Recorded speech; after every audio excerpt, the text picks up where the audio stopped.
ਦਲੀਲ ਵਿੱਚ ਤੁਹਾਡਾ ਸਵਾਗਤ ਹੈ ਤੇ ਮੈਂ ਹਾਂ ਐਸਪੀ ਸਿੰਘ। ਤੇ ਟੀਵੀ ਡਿਬੇਟ ਹੁਣ ਇਹੀ ਕਹਿ ਕੇ ਸ਼ੁਰੂ ਕੀਤੇ ਜਾਂਦੇ ਨੇ ਕਿ ਜਿਉਂ-ਜਿਉਂ ਚੋਣਾਂ ਨੇੜੇ ਆ ਰਹੀਆਂ ਹਨ ਤਿਉਂ-ਤਿਉਂ ਸਿਆਸੀ ਪਾਰਾ ਉੱਪਰ ਨੂੰ ਚੜ੍ਹਦਾ ਜਾ ਰਿਹਾ। ਫਿਰ ਡਿਬੇਟ ਉਸੇ ਦਿਨ ਦੇ ਕਿਸੇ ਖਬਰੀ ਰੰਗ ਵਿੱਚ ਡੁੱਬ ਜਾਂਦੇ ਨੇ। ਚੰਨੀ ਕਿ ਸਿੱਧੂ, ਜਾਂ ਅੱਜ ਕਿਹੜੀ ਪਾਰਟੀ ਦਾ ਕਿਹੜਾ ਵੱਡਾ ਛੋਟਾ ਲੀਡਰ ਟਪੂਸੀ ਮਾਰ ਕੇ ਕਿਹੜੀ ਪਾਰਟੀ ਵਿੱਚ ਚਲਾ ਗਿਆ ਹੈ ਅਤੇ ਹੁਣ ਕੌਣ ਹੋਰ ਬਾਗੀ ਹੋ ਗਿਆ ਹੈ।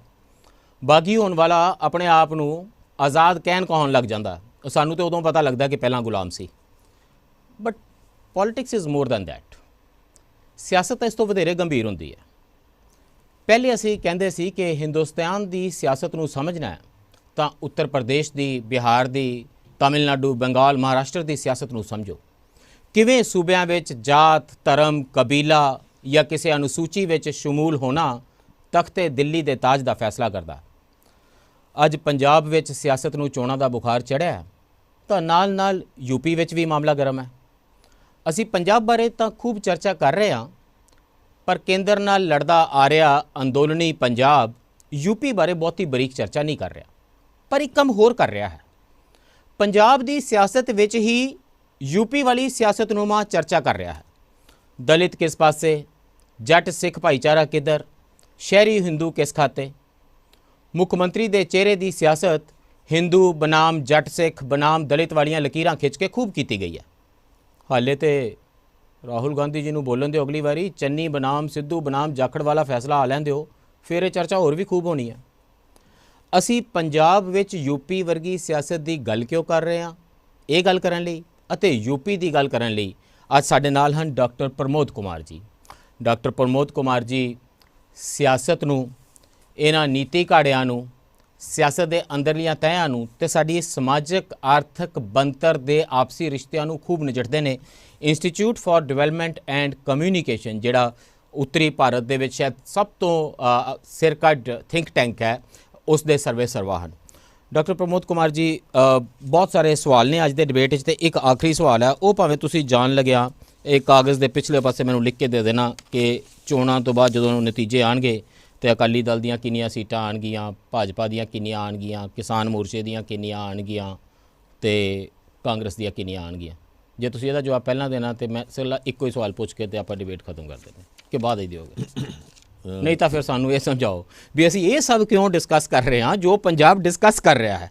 ਮੈਨੂੰ ਇੱਦਾਂ ਲੱਗਦਾ ਜੇ ਨਾਮ ਹਟਾ ਦਿਆਂ ਕਿ ਉੱਤਰ ਪ੍ਰਦੇਸ਼ ਦੀ ਸਿਆਸਤ ਡਿਸਕਸ ਕਰ ਰਹੇ ਹੁੰਦੇ ਹਾਂ ਅਸੀਂ। ਕੋਈ ਦਲਿਤ ਬਣੇਗਾ ਸੀਐਮ ਕਿ ਦਲਿਤ ਬਣੇਗਾ ਡਿਪਟੀ ਸੀਐਮ, ਕਿ ਚੰਨੀ ਦੇ ਆਉਣ ਨਾਲ ਦਲਿਤ ਵੋਟਾਂ ਕਾਂਗਰਸ ਨੂੰ ਚਲੀਆਂ ਜਾਣਗੀਆਂ, ਕਿ ਕੋਈ ਸਿੱਖ ਹੋਣਾ ਚਾਹੀਦਾ ਹੈ, ਕਿ ਜੱਟ ਸਿੱਖ ਹੋਣਾ ਚਾਹੀਦਾ ਹੈ, ਕਿ ਹਿੰਦੂ ਕੋਈ ਚਿਹਰਾ ਬਣ ਸਕਦਾ ਹੈ।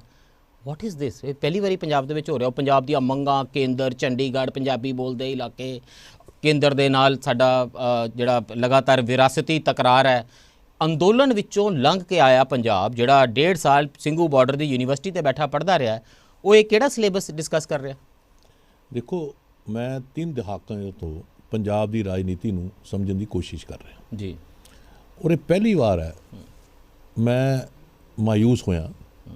ਇਹ ਕੋਈ ਦੋ ਰਾਏ ਨਹੀਂ ਕਿ ਪੰਜਾਬ ਦੀ ਇਸ ਵੇਲੇ ਰਾਜਨੀਤੀ 'ਚ ਐਂਟਰਟੇਨਮੈਂਟ ਵੀ ਹੈ, ਥੀਏਟਰ ਵੀ ਹੈ, ਲਾਫਟਰ ਚੈਲੰਜ ਵੀ ਹੈ, ਪਰ ਮੁੱਦਿਆਂ ਦੀ ਗੱਲ ਕਦੀ ਕਦੀ ਤੁਹਾਨੂੰ ਸੁਣਾਈ ਪੜਦੀ ਹੈ, ਪਰ ਅਦਰਵਾਈਜ਼ ਮੁੱਦਿਆਂ ਦੀ ਬਹੁਤੀ ਗੱਲ, ਜਿਹੜੇ ਮੁੱਦੇ ਅਸੀਂ ਮੁੱਦੇ ਸਮਝਦੇ ਹਾਂ, ਉਹ ਨਹੀਂ ਹੋ ਰਹੀ। ਇਹ ਸ਼ਿਕਾਇਤ ਖੈਰ ਪੁਰਾਣੀ ਵੀ ਹੈ ਪਰ ਇੰਨੀ ਵੀ ਪੁਰਾਣੀ ਨਹੀਂ। ਦੂਜੀ ਗੱਲ ਜਿਹੜੀ ਇਹਦੇ ਨਾਲ ਜੁੜੀ, ਤੁਸੀਂ ਪੁੱਛਿਆ ਵੀ ਅੱਜ ਤਾਂ ਆਮ ਤੌਰ 'ਤੇ ਇਹ ਗੱਲ ਹੁੰਦੀ ਹੈ ਕਿ ਦੱਸੋ ਜੀ ਵੋਟਾਂ ਕਿਹਨੂੰ ਪੈਣਗੀਆਂ ਔਰ ਕਿੰਨੀਆਂ ਪੈਣਗੀਆਂ, ਔਰ ਇਹ ਇੱਕੋ ਹੀ ਸਵਾਲ ਹੈ ਜਿਹਦਾ ਮੈਨੂੰ ਜਵਾਬ ਦੇਣਾ ਆਂਦਾ ਤਾਂ ਹੈ ਪਰ ਮੈਂ ਦਿੰਦਾ ਨਹੀਂ। ਉਹਦੇ ਰੀਜ਼ਨ ਨੇ, ਕਿਉਂਕਿ ਮੈਨੂੰ ਇਸ ਵੇਲੇ ਇਹ ਲੱਗ ਰਿਹਾ ਕਿ ਪੰਜਾਬ ਦੀ ਰਾਜਨੀਤੀ 'ਚ ਇੱਕ ਜਿਹਨੂੰ ਕਰਾਊਡਿੰਗ ਕਹਿੰਦੇ ਆ ਇਲੈਕਟੋਰਲ ਸਪੇਸ 'ਚ, ਇੰਨੇ ਸਾਰੇ ਲੋਕ, ਇੰਨੀਆਂ ਪਾਰਟੀਆਂ ਹੈ, ਉਹ ਸਾਰੀਆਂ ਹੁਣ ਮੈਦਾਨ 'ਚ ਨੇ ਇਸ ਵੇਲੇ। ਔਰ ਉਹ ਮੈਦਾਨ 'ਚ ਕਿਉਂ ਨੇ ਸ਼ਾਇਦ ਉਹਨਾਂ ਨੂੰ ਆਪ ਨਹੀਂ ਪਤਾ, ਪਰ ਇੱਕ ਕੰਮ ਲਈ ਜ਼ਰੂਰ ਨੇ ਮੈਦਾਨ 'ਚੋਂ ਕਿ ਜਿੱਤਣ ਲਈ ਨੇ, ਕਿ ਜਿੱਤ ਕੇ ਕਰਨਾ ਕੀ ਹੈ ਉਹਨਾਂ ਨੂੰ ਇਹ ਵੀ ਨਹੀਂ ਪਤਾ। ਇਹ ਤਾਂ ਜ਼ਰੂਰ ਪਤਾ ਹੈ ਕਿ ਪੈਸੇ ਕਮਾਵਾਂਗੇ, ਸਾਡਾ ਇੱਕ ਸਮਾਜ 'ਚ ਕੋਈ ਰੁਤਬਾ ਹੋ ਜਾਏਗਾ, 4 ਕੰਮ ਕਰਾ ਲਾਂਗੇ, ਇਹ ਲੋਕਾਂ ਨੂੰ ਵੀ ਪਤਾ। ਸੋ ਇਹ ਜਿਹੜੀ ਕਰਾਊਡਿੰਗ ਸਪੇਸ ਦੀ ਹੋ ਰਹੀ ਹੈ, ਔਰ ਇਹਦੇ 'ਚ ਮੈਨੂੰ ਲੱਗਦਾ ਵੀ ਜਿਵੇਂ ਉਹ ਈਟਸ ਦੀ ਪੋਇਮ ਸੀ ਸੈਕਿੰਡ ਹੋਮ ਕਮਿੰਗ 'ਚ ਕਿ anarchy has loosed upon the world, centre can not hold, best lack conviction, worst of full of intense passion. ਕਿ ਜਿੰਨੇ ਵਰਸਟ ਲੋਕ ਜਿਨ੍ਹਾਂ ਨੂੰ ਆਪਾਂ ਮੰਨਦੇ ਹਾਂ ਉਹਨਾਂ 'ਚ ਇੰਨੀ ਪੈਸ਼ਨੇਟ ਔਰ ਜਿਹੜੇ ਬੰਦੇ ਕਨਵਿਕਸ਼ਨ ਵਾਲੇ ਨੇ ਉਹ ਬੈਕਗ੍ਰਾਉਂਡ 'ਚ ਕਿਤੇ ਸਮਾ ਗਏ ਨੇ, ਜਿਨ੍ਹਾਂ ਨੂੰ ਇਹ ਕਿਹਾ ਜਾਂਦਾ ਕਿ ਜੀ ਹਾਂ ਇਹ ਮੁੱਦਿਆਂ ਦੀ ਗੱਲ ਕਦੀ ਹੋਇਆ ਕਰਦੀ ਸੀ ਔਰ ਤੁਸੀਂ ਕਰਿਆ ਕਰਦੇ ਸੀ, ਉਹ ਲੋਕਾਂ ਦੀ ਕੋਈ ਸੁਣਵਾਈ ਨਹੀਂ, ਉਹਨਾਂ ਦੀ ਕੋਈ ਸੁਣਦਾ ਨਹੀਂ ਉਹਨਾਂ ਨੂੰ। ਪਰ ਗੱਲ ਇਹ ਜ਼ਰੂਰ ਹੋ ਰਹੀ ਹੈ, ਕਿਸੇ ਨੂੰ ਪੰਜਾਬ ਦਾ ਦਰਦ ਹੈ, ਕਿਸੇ ਨੂੰ ਪੰਜਾਬ ਉਦਾਸ ਨਜ਼ਰ ਆ ਰਿਹਾ ਹੈ, ਕਿਸੇ ਨੂੰ ਲੱਗਦਾ ਹੈ ਕਿ ਪੰਜਾਬ ਜਿਹੜਾ ਹੈਗਾ ਉਹ ਹੁਣ ਪਤਾ ਨਹੀਂ ਕਿੱਥੇ ਚਲਾ ਗਿਆ ਮੇਰਾ ਪੰਜਾਬ। ਬਈ ਕਿਸੇ ਨੂੰ ਕਿਸਾਨੀ ਦਾ ਦਰਦ ਹੈ, ਕਿਸੇ ਨੂੰ ਦਲਿਤ ਦਾ ਦਰਦ। ਮੈਂ ਪਹਿਲੇ ਪੰਜਾਬ ਦੇ ਦਰਦ ਦੀ ਗੱਲ ਕਰ ਲਵਾਂ। ਹੁਣ ਇਹਨਾਂ ਨੂੰ ਇਹ ਪੁੱਛੋ ਕਿ ਪੰਜਾਬ ਕਿਹੜਾ ਪੰਜਾਬ? ਖੇਤ ਮਜ਼ਦੂਰ ਦਾ ਪੰਜਾਬ, ਉਹ ਲੋਕ ਜਿਹੜੇ ਸਲਮ 'ਚ ਰਹਿੰਦੇ ਉਹਨਾਂ ਦਾ ਪੰਜਾਬ, ਜਾਂ ਅਨਇੰਪਲਾਇਡ ਯੂਥ ਦਾ ਪੰਜਾਬ? ਕਿਹੜਾ ਪੰਜਾਬ ਦਾ ਦਰਦ ਇਹਨਾਂ ਨੂੰ ਹੈਗਾ? ਪਰ ਇਹਨਾਂ ਨੂੰ ਪੰਜਾਬ ਦਾ ਦਰਦ ਜ਼ਰੂਰ ਹੈ। ਔਰ ਪੰਜਾਬ ਦਾ ਦਰਦ ਹੈ, ਪੰਜਾਬ ਉਦਾਸ ਹੈ, ਪੰਜਾਬ ਨੂੰ ਖੁਸ਼ ਕਰਨਾ, ਉਹਦੇ ਲਈ ਕਮੇਡੀਅਨ ਵੀ ਆ ਗਏ ਨੇ, ਉਹਦੇ ਲਈ ਲਾਫਟਰ ਚੈਲੰਜ ਵਾਲੇ ਵੀ ਲੋਕ ਆ ਗਏ ਨੇ ਉਦਾਸ ਪੰਜਾਬ ਨੂੰ ਖੁਸ਼ ਕਰਨ ਲਈ। ਤੇ ਮੈਨੂੰ ਲੱਗਦਾ ਹੈ ਵੀ ਦੇयर इज अ ਸਟ੍ਰੀਕ ਆਫ ਚਿੰਤਾ ਇਨ ਇਟ। ਇੱਕ ਚਿੰਤਾ ਦੀ ਇੱਕ ਸਟ੍ਰੇਨ ਤੇ ਹੈ ਇਹਦੇ ਵਿੱਚ, ਸਾਰਿਆਂ ਦੀ ਨਹੀਂ ਹੋਵੇਗੀ। ਗੱਲ ਇਹ ਹੈ ਕਿ ਚਿੰਤਾ ਦੀ ਜੇ ਤੁਸੀਂ ਗੱਲ ਕਰੋ ਤੇ ਗਲੋਬਲ ਲੈਵਲ ਤੇ ਵੀ ਹੈ, ਨੈਸ਼ਨਲ ਲੈਵਲ ਤੇ ਵੀ ਹੈ, ਪੰਜਾਬ ਦੀ ਚਿੰਤਾ ਤਾਂ ਹੈ ਹੀ ਹੈ ਕਿ ਜਿਸ ਤਰ੍ਹਾਂ ਸਾਡਾ ਦੇਸ਼ ਜਾਂ ਸਮਾਜ ਜਾਂ ਜਿਸ ਤਰ੍ਹਾਂ ਦੀ ਅਸੀਂ ਤਰੱਕੀ ਦੇ ਰਸਤਾ ਲਿਆ, ਉਹ 'ਚ ਤਾਂ ਚਿੰਤਾ ਹੀ ਚਿੰਤਾ ਨੇ, ਹੋਣੀਆਂ ਚਾਹੀਦੀਆਂ ਨੇ। ਪਰ ਜਿਹੜੇ ਲੋਕ ਇਹ ਚਿੰਤਾ ਕਰਨ, ਜਿਹੜੇ ਉਦਾਸ ਹੋ ਰਹੇ ਨੇ, ਉਹ ਸ਼ਾਇਦ ਕਿਸੇ ਹੋਰ ਐਂਟਰਟੇਨਮੈਂਟ ਨੂੰ ਲੱਭਣ ਲਈ ਉਦਾਸ ਹੋ ਰਹੇ ਨੇ, ਜਿਹੜਾ ਕਿ ਇਸ ਚਿੰਤਾ ਨਾਲ ਜੁੜਿਆ ਨਹੀਂ ਹੋਇਆ। ਦਾ ਪੁਆਇੰਟ ਅਬਾਊਟ ਐਂਟਰਟੇਨਮੈਂਟ ਸਿਰਫ ਇਹ ਕਹਿ ਰਿਹਾ ਕਿ ਸਿਆਸਤ ਦੀ ਇੱਕ ਇਲੈਕਸ਼ਨ ਦੇ ਵੇਲੇ ਇਲੈਕਟੋਰਲ ਫੀਲਡ ਦੇ ਵਿੱਚ ਇੱਕ ਕੈਕੋਫੋਨੀ ਤਾਂ ਹੁੰਦੀ ਹੈ, ਇੱਕ ਕਾਂਵਾਰੋਲੀ ਹੁੰਦੀ ਆ, ਉਹਦੇ ਵਿੱਚੋਂ ਹੀ ਤੁਹਾਡੇ ਵਰਗੇ ਲੋਕਾਂ ਦੀ ਅਸੀਂ ਮਦਦ ਲੈਂਦੇ ਹਾਂ ਕਿ ਇਹਦੇ ਵਿੱਚੋਂ ਮੀਨਿੰਗਫੁਲ ਆਵਾਜ਼ਾਂ ਕਿਹੜੀਆਂ ਨੇ ਤੇ ਉਹ ਨੈਰੇਟਿਵਸ ਕਿਹੜੇ ਨੇ। ਦੇਖੋ ਹੁਣ ਗੱਲ ਇਹ ਹੈ, ਮੈਨੂੰ ਇੱਕ ਇਹ ਤੋਂ ਅੱਗੇ ਇੱਕ ਜੁੜੀ ਹੋਈ ਗੱਲ ਜਿਹੜੀ ਜੀ ਪਹਿਲੇ ਆਪਾਂ ਕਹਿੰਦੇ ਹੁੰਦੇ ਸੀਗੇ, ਮੈਂ ਫਰਕ ਦੱਸ ਰਿਹਾ ਪਹਿਲੇ ਤੇ ਹੁਣ ਦੀ ਚਿੰਤਾ ਦੇ, ਕਿ ਧਰਮ ਦੀ ਜਿੱਤ ਹੁੰਦੀ ਹੈ, ਜਿਹੜੇ ਲੋਕ ਪ੍ਰਿੰਸੀਪਲ ਲਈ ਖੜੇ ਹੁੰਦੇ ਨੇ ਉਹਨਾਂ ਦੀ ਜਿੱਤ ਹੁੰਦੀ ਹੈ। ਹੁਣ ਕਹਿੰਦੇ ਜਿੱਤ ਹੀ ਧਰਮ ਹੈ, ਵਿਨੇਬਲ ਹੀ ਲੱਭਣਾ, ਜਿੱਤ ਹੀ ਧਰਮ ਹੈ। ਹੁਣ ਤਾਂ ਆਪਾਂ ਜਿੱਤਣਾ ਹੈ, ਜਿਵੇਂ ਮਰਜ਼ੀ, ਉਹ ਧਰਮ ਹੈ। ਮੈਂ ਇਹ ਫਰਕ ਦੀ ਗੱਲ ਤੁਹਾਡੇ ਅੱਗੇ ਲਿਆ ਰਿਹਾ ਸੀ ਕਿ ਹੁਣ ਇਸ ਵੇਲੇ ਇਹ ਫਰਕ ਰਾਜਨੀਤੀ ਦਾ ਸਮਝਣ ਦੀ ਲੋੜ ਹੈ, ਜਿਸ 'ਚ ਧਰਮ, ਐਥਿਕਸ, ਨੋਰਮਸ, ਪ੍ਰਿੰਸੀਪਲਸ, ਆਈਡੀਓਲੋਜੀ ਇਹ ਕੱਲ੍ਹ ਦੀ ਗੱਲਾਂ ਨੇ। ਪਾਰਟੀਆਂ ਧਰਮਸ਼ਾਲਾ ਨੇ, ਸਵੇਰੇ ਜਾਓ ਸ਼ਾਮੀ ਇੱਧਰ ਚੱਲ ਜਾਓ, ਰਾਤ ਉੱਤੇ ਬਿਤਾਓ, ਫਿਰ ਅਗਲੀ ਪਾਰਟੀ 'ਚ ਚਲੇ ਜਾਓ। ਅਤੇ ਜਿਹੜੇ ਐਨਾਲਿਸਿਸ ਕਰਨ ਵਾਲੇ ਸਾਡੇ ਵੱਲੇ ਉਹ ਕਨਫਿਊਜ਼ ਹੋਏ ਫਿਰਦੇ ਨੇ ਕਿ ਅੱਜ ਬੰਦਾ ਇੱਧਰ ਹੈ, ਕੱਲ੍ਹ ਨੂੰ ਉੱਧਰ ਹੈ, ਕਿੱਦਾਂ ਐਨਾਲਾਈਜ਼ ਕਰੀਏ। ਸੋ ਮੈਨੂੰ ਇਹ ਲੱਗਦਾ ਵੀ ਇਸ ਵੇਲੇ ਜਿਹੜੀ ਧਰਮ ਦੀ ਰਾਜਨੀਤੀ, ਧਰਮ ਨੂੰ ਮੈਂ ਖਾਲੀ ਉਸ ਧਰਮ ਦੀ ਸੈਂਸ 'ਚ ਨਹੀਂ ਕਹਿ ਰਿਹਾ, ਐਥਿਕਸ ਦੀ ਸੈਂਸ 'ਚ ਕਹਿ ਰਿਹਾ। ਉਹ ਧਰਮ ਦੀ ਰਾਜਨੀਤੀ ਗਈ ਕਿੱਥੇ? ਅਸੀਂ ਗੱਲ ਕਰਦੇ ਹਾਂ ਕਿ ਪੰਜਾਬ 'ਤੇ ਬੜਾ ਕਰਜ਼ਾ ਚੜ੍ਹ ਗਿਆ ਅਤੇ ਆਪਾਂ 2000 ਰੁਪਇਆ ਹਰ ਔਰਤ ਨੂੰ ਦੇ ਦਿਆਂਗੇ, ਹੋਰ ਕਰਜ਼ਾ ਚੜ੍ਹਾ ਲਾਂਗੇ। ਉਹ ਕਹਿੰਦਾ ਨਹੀਂ, 2 ਨਹੀਂ, ਮੈਂ 1000 ਦਾਂਗਾ, ਮੈਂ ਸਭ ਕੁਝ ਫ੍ਰੀ ਕਰ ਦਾਂਗਾ। ਯਾਰ ਪੰਜਾਬ ਦਾ ਦਰਦ ਕਿਹੜਾ ਤੁਹਾਨੂੰ? ਕਰਜ਼ਿਆਂ ਦਾ ਦਰਦ ਹੈ ਪੰਜਾਬ ਦਾ? ਕਿ ਪੰਜਾਬ ਦਾ ਇਹ ਦਰਦ ਹੋਣਾ ਚਾਹੀਦਾ ਹੈ ਕਿ ਪੰਜਾਬ ਦੇ ਮੇਨ ਮੁੱਦੇ ਕਿਹੜੇ ਨੇ, ਕੀ ਮੇਨ ਮੁੱਦੇ ਨੇ? ਮੁੱਦੇ ਕੀ ਹੈ ਕਿ ਜੇ ਹੁਣ ਮੈਨੂੰ ਇੱਕ ਇਹ 'ਚ ਬੜਾ ਦੁਖਾਂਤ, ਇੰਨੇ ਵੱਡੇ ਸੰਘਰਸ਼ ਤੋਂ ਅਸੀਂ ਨਿਕਲ ਕੇ ਆਏ ਜੀ, ਮੈਨੂੰ ਇਹ ਦੱਸੋ ਕਿ ਅੱਜ ਕਿਸੇ ਵੀ ਰਾਜਨੀਤਿਕ ਪੱਧਰ ਤੇ ਇਹ ਗੱਲ ਹੋ ਰਹੀ ਹੈ ਕਿ ਕਿਸਾਨ ਦੀ ਇਹ ਲੜਾਈ 1 ਸਾਲ ਦੀ ਕੀ ਸੀ, ਔਰ ਪੰਜਾਬ ਨੂੰ ਐਗਰੀਕਲਚਰ ਕ੍ਰਾਈਸਿਸ ਚੋਂ ਕੱਢਣ ਲਈ ਅਸੀਂ ਕੀ ਕਰਨਾ, ਔਰ ਕਿਸ ਖਾਤੇ ਪਾਈ ਲੜਾਈ ਹੋ? ਹਾਂ, ਕਿਸ ਖਾਤੇ ਪਾਈ ਹੈ? ਸਿਰਫ ਇਹ ਗੱਲ ਹੁੰਦੀ ਹੈ ਕਿ ਕਿਸਾਨ ਦੀਆਂ ਵੋਟਾਂ ਕਿਹਨੂੰ ਪੈਣਗੀਆਂ, ਇਹਦਾ ਜਵਾਬ ਮੇਰੇ ਕੋਲ ਨਹੀਂ ਹੈ। ਵਿਨੇਬਿਲਟੀ ਵਾਲੇ ਧਰਮ ਨੇ ਸਾਰਿਆਂ ਨੂੰ ਯੂਨਾਈਟ ਕਰਤਾ। ਹੁਣ ਇਸ ਕਰਕੇ ਮੈਨੂੰ ਇਹ ਲੱਗਦਾ ਵੀ ਅੱਜ ਮੈਂ ਜਦੋਂ ਵੀ ਕੋਈ ਡਾਇਲੌਗ ਜਾਂ ਸੁਣਦਾ ਪੰਜਾਬ ਦੇ ਦਰਦ ਵਾਲਿਆਂ ਦਾ ਜਾਂ ਪੰਜਾਬ ਦੇ ਮਾਡਲ ਆਫ ਡਿਵੈਲਪਮੈਂਟ ਦਾ ਜਾਂ ਦਿੱਲੀ ਮਾਡਲ ਆਫ ਡਿਵੈਲਪਮੈਂਟ, ਮੈਨੂੰ ਕਿਤੇ ਨਜ਼ਰ ਨਹੀਂ ਆਉਂਦਾ ਕਿ ਪੰਜਾਬ ਦੇ ਵਿੱਚ ਪੈਰਾਡਾਈਮ ਸ਼ਿਫਟ ਜਾਂ ਚੇਂਜ ਕਿੱਦਾਂ ਲਿਆਣੀ ਹੈ, ਜਿਹੜੀ ਕਿ ਚੇਂਜ ਐਗਰੀਕਲਚਰ ਦੇ ਕ੍ਰਾਈਸਿਸ ਨੂੰ ਕਿੱਦਾਂ ਨਜਿੱਠੇਗੀ। ਕਿ ਅਸੀਂ ਜਿਹੜਾ ਪੰਜਾਬ ਦੀ ਐਗਰੀਕਲਚਰ ਹੈ ਜਾਂ ਪੰਜਾਬ ਦੀ ਗਰੋਥ ਹੈ ਉਹ ਪਬਲਿਕ ਸੈਕਟਰ 'ਚ ਰੱਖਣੀ ਹੈ ਕਿ ਕਾਰਪੋਰੇਟ ਨੂੰ ਦੇਣੀ ਹੈ, ਜਿਹਦੇ ਤੇ ਸਾਰਾ 1 ਸਾਲ ਦਾ ਸੰਘਰਸ਼ ਲੜਿਆ ਗਿਆ, ਉਹਦੀ ਕੋਈ ਆਵਾਜ਼ ਨਹੀਂ, ਕੋਈ ਰਾਜਨੀਤਿਕ ਦਲ ਉਹਦੀ ਗੱਲ ਨਹੀਂ ਕਰਦਾ, ਔਰ ਕੋਈ ਵੀ ਜਿਹੜੇ ਆਮ ਲੋਕ ਨੇ ਜਦੋਂ ਗੱਲਾਂ ਕਰਦੇ ਨੇ ਉਹ ਇਸ ਗੱਲ ਦੀ ਗੱਲ ਨਹੀਂ ਕਰਦੇ। ਦਿੱਲੀ ਮਾਡਲ ਆਫ ਗਵਰਨੈਂਸ, ਹੁਣ ਦਿੱਲੀ ਮਾਡਲ ਆਫ ਗਵਰਨੈਂਸ ਕੀ ਹੈ ਵੀ ਸਾਹ ਲੈਣ ਲਈ ਤਾਂ ਤੁਸੀਂ ਚੰਡੀਗੜ੍ਹ ਆਉਂਦੇ ਹੋ, ਪੰਜਾਬ 'ਚ ਆਉਂਦੇ ਹੋ, ਦਿੱਲੀ ਸਾਹ ਨਹੀਂ ਲਿਆ ਜਾਂਦਾ ਹੈ। ਪੰਜਾਬ ਮਾਡਲ ਆਫ ਡਿਵੈਲਪਮੈਂਟ ਕੀ ਹੈ? 4 ਚੀਜ਼ਾਂ ਜੋੜਤੀਆਂ, ਕੋਈ ਇੱਧਰ ਦੀਆਂ ਕੋਈ ਉੱਧਰ ਦੀਆਂ, ਕਹਿਤਾ ਜੀ ਇਹ ਪੰਜਾਬ ਮਾਡਲ ਆਫ ਡਿਵੈਲਪਮੈਂਟ ਹੈ।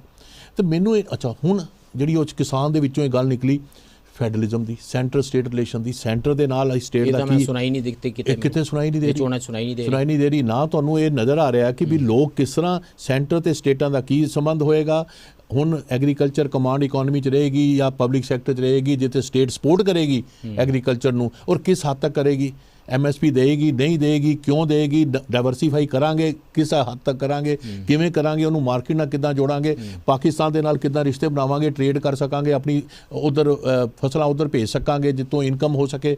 ਮਤਲਬ ਕੋਈ ਇਹੋ ਜਿਹਾ ਸੰਵਾਦ ਮੈਨੂੰ ਬਿਲਕੁਲ ਨਜ਼ਰ ਨਹੀਂ ਆ ਰਿਹਾ, ਔਰ ਮੇਰੇ ਲਈ ਇਹ ਦੁਖਾਂਤ ਹੈ। ਦੇਖੋ ਤੁਸੀਂ ਇਹ ਕਹਿ ਰਹੇ ਹੋ ਦੁਖਾਂਤ ਹੈ, ਬਟ ਇਲੈਕਸ਼ਨ ਜਿਹੜੀ ਹੈ ਨਾ ਇਹ ਤਾਂ ਬੜੀ ਟੈਂਜੀਬਲ ਚੀਜ਼ ਹੈ, ਸੱਤਾ ਦਾ ਘੋਲ ਹੈ, ਤੇ ਕੁਝ ਦਿਨਾਂ ਦੀ ਸਿਰਫ ਇਹ ਲੜਾਈ ਹੈ, ਤੇ ਉਸ ਤੋਂ ਬਾਅਦ ਬਥੇਰੀਆਂ ਗੱਲਾਂ ਹੁੰਦੀਆਂ ਰਹਿਣਗੀਆਂ, ਇਹ ਜਿੱਤਣ ਲਈ ਹੈ, ਜੇ ਜਿੱਤਣਗੇ ਨਹੀਂ। ਤੇ ਜਿੰਨਾ ਤੁਸੀਂ ਇਹ ਸਿਲੇਬਸ ਸਾਰਾ ਡਿਜ਼ਾਈਨ ਕਰ ਰਹੇ ਹੋ, ਇਹ ਉਹਨਾਂ ਨੂੰ ਪਤਾ, ਉਹ ਇੰਨੇ ਪ੍ਰੈਗਮੈਟਿਕ ਹੈਗੇ ਨੇ ਕਿ ਇਹ ਬਹੁਤ ਵੱਡਾ ਹੈ, ਬਹੁਤ ਗੁੰਝਲਦਾਰ ਹੈ ਤੇ ਸਾਡੇ ਵੱਸ ਦਾ ਹੀ ਨਹੀਂ ਹੈ। ਜਿੱਥੇ ਨੇਸ਼ਨ ਸਟੇਟਸ ਦੀ ਸੋਵਰਨਿਟੀ ਜਿਹੜੀ ਹੈ ਉਹ ਖਤਰਿਆਂ ਵਿੱਚ ਪਈਆਂ ਹੋਈਆਂ ਨੇ। ਅਸੀਂ ਦੇਖ ਰਹੇ ਹਾਂ ਕਿ ਪਾਕਿਸਤਾਨ ਆਪਣੇ ਸਟੇਟ ਬੈਂਕ ਆਫ ਪਾਕਿਸਤਾਨ ਦੇ ਨਾਲ ਕੀ ਕਰ ਰਿਹਾ। ਅਸੀਂ ਇਹ ਦੇਖ ਰਹੇ ਹਾਂ ਕਿ ਹਿੰਦੁਸਤਾਨ ਕੋਲ ਆਪਣੀਆਂ ਸੋਵਰਨਿਟੀਜ਼ ਕਿੰਨੀਆਂ ਕੁ ਬਚੀਆਂ ਨੇ। ਇੰਡੀਆ ਇੰਟਰਨੈਸ਼ਨਲ ਕੋਵੈਨੈਂਟਸ ਦਾ ਅਸੀਂ ਹਿੱਸਾ ਹੈਗੇ ਹਾਂ, ਉਹਦੇ ਵਿੱਚ ਪੰਜਾਬ ਇਕੱਲਾ ਆਪਣੀ ਦਾਸਤਾਨ, ਆਪਣੀ ਹੋਣੀ ਨੂੰ ਕਿਵੇਂ ਤੈਅ ਕਰ ਪਾਏਗਾ। ਇਹ ਗੱਲਾਂ ਸਿੰਘੂ ਬਾਰਡਰ ਦੀ ਸਟੇਜ ਤੋਂ ਤੇ ਕੀਤੀਆਂ ਜਾ ਰਹੀਆਂ ਸੀ, ਪਰ ਜਦੋਂ ਸਿਆਸਤ ਵਿੱਚ ਤੁਸੀਂ ਕਰੋਗੇ ਤਾਂ ਤੁਹਾਡਾ MLA ਨਹੀਂ ਜਿੱਤਣਗੇ, ਉਹਨੇ ਬੰਦੇ ਨਹੀਂ ਆਣਗੇ। ਇੱਥੇ ਤੇ ਬਾਗੀ ਹੋ ਜਾਣਾ, ਬਗਾਵਤੀ ਹੋ ਜਾਣਾ ਤੇ ਆਜ਼ਾਦ ਹੋ ਜਾਣਾ, ਉਹਦੇ ਮਾਇਨੇ ਹੀ ਸਿਰਫ ਵਿਨਿੰਗ ਦੇ ਨੇ। ਇਹ ਵਿਨੇਬਿਲਿਟੀ ਵਾਲਾ ਧਰਮ ਸਾਰਿਆਂ ਨੂੰ ਯੂਨਾਈਟ ਕਰ ਰਿਹਾ। ਸੋ ਇਸ ਕਰਕੇ ਇਹ ਡਿਬੇਟ ਇਲੈਕਸ਼ਨਾਂ ਦੇ ਵੇਲੇ ਜਾ ਕੇ ਇਵੇਂ ਹੀ ਹੁੰਦਾ ਹੈ। Should we give up on that part? ਦੇਖੋ, ਗੱਲ ਇਹ ਹੈ ਕਿ ਐਵੇਂ ਹੁੰਦਾ ਹੈ, ਪਰ ਮੈਂ ਤੁਹਾਨੂੰ ਫਰਕ ਵੀ ਦੱਸਦਾ। ਪਹਿਲੇ ਕਿਤੇ ਨਾ ਕਿਤੇ ਧਰਮ ਦੀ ਜਿੱਦ ਦੀ ਗੱਲ ਹੁੰਦੀ ਸੀ, ਬੰਦੇ ਮਿਸ਼ਨ ਲੈ ਕੇ ਰਾਜਨੀਤੀ ਜਾਂਦੇ ਸੀ ਔਰ ਉਸ ਮਿਸ਼ਨ ਨੂੰ ਅੱਗੇ ਲੈ ਕੇ ਜਾਂਦੇ ਸੀ, ਲੋਕਾਂ ਨਾਲ ਜੁੜਦੇ ਸੀ। ਖਾਲੀ ਇਹ ਨਹੀਂ ਜਿੱਤਣ ਲਈ। ਜਿੱਤਣ ਵਾਲਾ ਤਾਂ ਇਹ ਹੈ ਕਿ ਇੱਕ ਬੰਦਾ ਇਸ ਪਾਰਟੀ ਜਾਂ ਦੂਜੀ ਪਾਰਟੀ ਚਲੇ ਜਾਂਦਾ ਵੀ ਇਹ ਜਿੱਤਣ ਵਾਲਾ ਹੈ। ਤੁਸੀਂ ਜਿੱਤਣ ਵਾਲੇ ਬੰਦਿਆਂ ਨੂੰ ਲੱਭ ਰਹੇ ਹੋ, ਚਾਹੇ ਉਹ ਸਮਗਲਰ ਹੈ, ਚਾਹੇ ਉਹ ਕੋਈ ਐਂਟੀ ਸੋਸ਼ਲ ਐਕਟੀਵਿਟੀ ਕਰਦਾ ਹੈ, ਤੇ ਤੁਸੀਂ ਉਹ ਜਿਹੜੀ ਵੈਲਿਊ ਸੀਗੀਆਂ ਉਹ ਸਮਾਜ ਚੋਂ ਖਤਮ ਕਰਤੀਆਂ। ਔਰ ਮੈਂ ਇਹਨੂੰ ਇਹ ਕਹਾਂਗਾ, ਇਹ ਬਲੇਟੈਂਟ ਮੈਕੀਵੈਲੀਅਨਿਜ਼ਮ ਹੈ, ਜਿਹੜਾ ਮੈਂ ਅੱਜ ਤੱਕ ਕਿਸੇ ਵੀ ਰਾਜਨੀਤੀ 'ਚ ਨਹੀਂ ਦੇਖਿਆ। ਜੇ ਮੈਂ ਇਹ ਪੁਆਇੰਟ ਤੁਹਾਡਾ ਲੈ ਵੀ ਲਾਂ ਕਿ ਬਲੇਟੈਂਟ ਮੈਕੀਵੈਲੀਅਨ ਹੈ, ਤਾਂ ਫਿਰ ਜਿਹੜਾ ਮੈਂ ਤੁਹਾਨੂੰ ਪਹਿਲਾਂ ਸਵਾਲ ਅਸੀਂ ਰੇਜ਼ ਕਰ ਰਹੇ ਸੀ ਆਪਣੇ ਇਕਤਦਾਈਏ ਵਿੱਚ, ਇਹ ਜਿਹੜਾ ਪੰਜਾਬ ਦੇ ਵਿੱਚ ਅਸੀਂ ਡਿਸਕਸ਼ਨ ਦੇਖ ਰਹੇ ਹਾਂ ਦਲਿਤ ਫੈਕਟਰ ਦੇ ਬਾਰੇ, ਜਾਂ ਕਾਂਗਰਸ ਕੀ ਸੋਚ ਕੇ ਚਰਨਜੀਤ ਸਿੰਘ ਚੰਨੀ ਹੋਰਾਂ ਨੂੰ CM ਬਣਾਉਂਦੀ ਹੈ, ਕੀ ਸੋਚ ਕੇ ਸੁਨੀਲ ਜਾਖੜ ਨੂੰ CM ਨਹੀਂ ਬਣਾਇਆ ਜਾਂਦਾ, ਕੀ ਸੋਚ ਕੇ ਇਹ ਗੱਲ ਪਬਲਿਕਲੀ ਕਹੀ ਜਾਂਦੀ ਹੈ ਰਾਹੁਲ ਗਾਂਧੀ ਦੇ ਸਭ ਤੋਂ ਨੇੜਲੇ ਐਸੋਸੀਏਟ ਵੱਲੋਂ ਜਨਤਕ ਤੌਰ ਤੇ ਕਿ ਕਿਉਂਕਿ ਉਹ ਹਿੰਦੂ ਸੀ ਇਸ ਕਰਕੇ ਅਸੀਂ ਉਸ ਨੂੰ CM ਨਹੀਂ ਬਣਾ ਸਕਦੇ, ਉਹਨਾਂ ਨੂੰ ਨਹੀਂ ਬਣਨਾ ਚਾਹੀਦਾ। ਇਹ ਜਿਹੜੀ ਦਲਿਤ ਟਾਕ ਜਿਹੜੀ ਸਾਰੀ ਪਰਮੀਏਟ ਕੀਤੀ ਹੈ, ਅਕਾਲੀ ਦਲ ਨੇ ਵੀ ਕਿਹਾ ਸੀ ਦਲਿਤ ਡਿਪਟੀ CM ਬਣਾਵਾਂਗੇ, ਉਸੇ ਵੇਲੇ BJP ਨੇ ਕਿਹਾ ਕਿ ਦਲਿਤ ਪੰਜਾਬ ਦਾ CM ਕਿਉਂ ਨਹੀਂ ਹੋ ਸਕਦਾ। ਇਹ ਹੁਣ BJP ਦੀ ਸਮਝ ਥੋੜੀ ਡਿਫਰੈਂਟ ਹੋ ਗਈ ਹੈ ਕੈਪਟਨ ਅਮਰਿੰਦਰ ਸਿੰਘ ਦੇ ਆਉਣ ਤੋਂ ਬਾਅਦ, ਹੁਣ ਉਹ ਇਹ ਗੱਲਾਂ ਨਹੀਂ ਕਰਦੇ। ਪਰ ਇਹ ਅਸੀਂ ਜਿਹੜੀ ਉੱਤਰ ਪ੍ਰਦੇਸ਼ ਵਾਲੀ ਇਹ ਸਾਰੀ ਇੱਥੇ ਗੱਲਬਾਤ, ਸਾਰਾ ਪੈਰਾਡਾਈਮ ਸ਼ੁਰੂ ਕੀਤਾ ਸੀ, ਕੀ ਅਸੀਂ ਅੱਜ ਤੋਂ 5 ਸਾਲਾਂ ਬਾਅਦ, ਕਿਉਂਕਿ ਇੱਕ ਇਲੈਕਸ਼ਨ ਦਾ ਰਿਜ਼ਲਟ ਇਹ ਵੀ ਹੁੰਦਾ ਕਿ ਇਸ ਤੋਂ 5 ਸਾਲ ਬਾਅਦ ਨਵੀਆਂ ਇਲੈਕਸ਼ਨਾਂ ਦੀ ਵੀ ਅਨਾਉਂਸਮੈਂਟ ਹੁੰਦੀ ਹੈ ਕਿ ਇੱਕ ਵਾਰੀ ਫਿਰ ਹੋਣਗੀਆਂ, 5 ਸਾਲਾਂ ਬਾਅਦ ਅਸੀਂ ਫਿਰ ਕਰਾਂਗੇ। ਉਹ 5 ਸਾਲਾਂ ਬਾਅਦ ਅੱਜ ਤੋਂ ਕੀ ਅਸੀਂ ਟਰਫ ਨੂੰ UP ਵਰਗੀ ਟਰਫ ਬਣਾ ਦਿੱਤਾ ਹੈ ਕਿ ਅਸੀਂ ਭਾਜਪਾ ਅਤੇ ਉਸ ਕਿਸਮ ਦੀ ਜਿਹੜੀ ਸਿਆਸਤ ਹੈ ਉਹਦੇ ਲਈ ਇੱਥੇ ਜ਼ਿਆਦਾ ਸੁਖਾਵੀ ਟਰਫ ਇੱਕ ਬਣਾ ਰਹੇ ਹੋਵਾਂਗੇ ਤੇ ਅਗਲੀਆਂ ਇਲੈਕਸ਼ਨਾਂ ਵਿੱਚ ਇਹ ਨਾਰਮੇਟਿਵ ਹੋ ਜਾਵੇਗਾ। ਅੱਜ ਤੇ ਆਪਾਂ ਡਿਸਕਸ਼ਨ ਕਰ ਰਹੇ ਹਾਂ ਕਿਉਂ ਕਰ ਰਹੇ ਨੇ, ਅਗਲੀਆਂ ਇਲੈਕਸ਼ਨ ਸਭ ਕੁਝ ਕਰ ਰਹੇ ਹੋਣਗੇ। SP ਜੀ, ਇਹਦੇ 'ਚ ਪੰਜਾਬ ਦਾ ਜਿਹੜਾ ਇੱਕ ਕਲਚਰ ਹੈ, ਜਿਹੜਾ ਇਤਿਹਾਸ ਹੈ, ਉਹਨੂੰ ਇਹ ਲੀਡਰ ਜਿਸ ਲੈਵਲ ਦੇ ਲੀਡਰ ਨੇ ਇਹ ਉਹਨੂੰ ਨਿਗੇਟ ਨਹੀਂ ਕਰ ਸਕਦੇ। ਇੱਕ ਗੁਰੂ ਨਾਨਕ ਦੇਵ ਜੀ ਨੇ ਜੇ ਰਿਲੀਜਨ, ਸਿੱਖ ਰਿਲੀਜਨ ਨੇ ਜੇ ਕਾਸਟ ਨੂੰ ਮੋਡਰੇਟ ਕੀਤਾ, ਉਹਨੂੰ ਕਮਜ਼ੋਰ ਕੀਤਾ, ਤੇ ਇਹ ਤਾਂ ਫਾਲਟ ਲਾਈਨ ਦੁਬਾਰਾ ਰਿਵਾਈਵ ਕਰਨ ਦੀ ਕੋਸ਼ਿਸ਼ ਕਰ ਲੈਣ ਨਹੀਂ ਹੋਣਗੀਆਂ।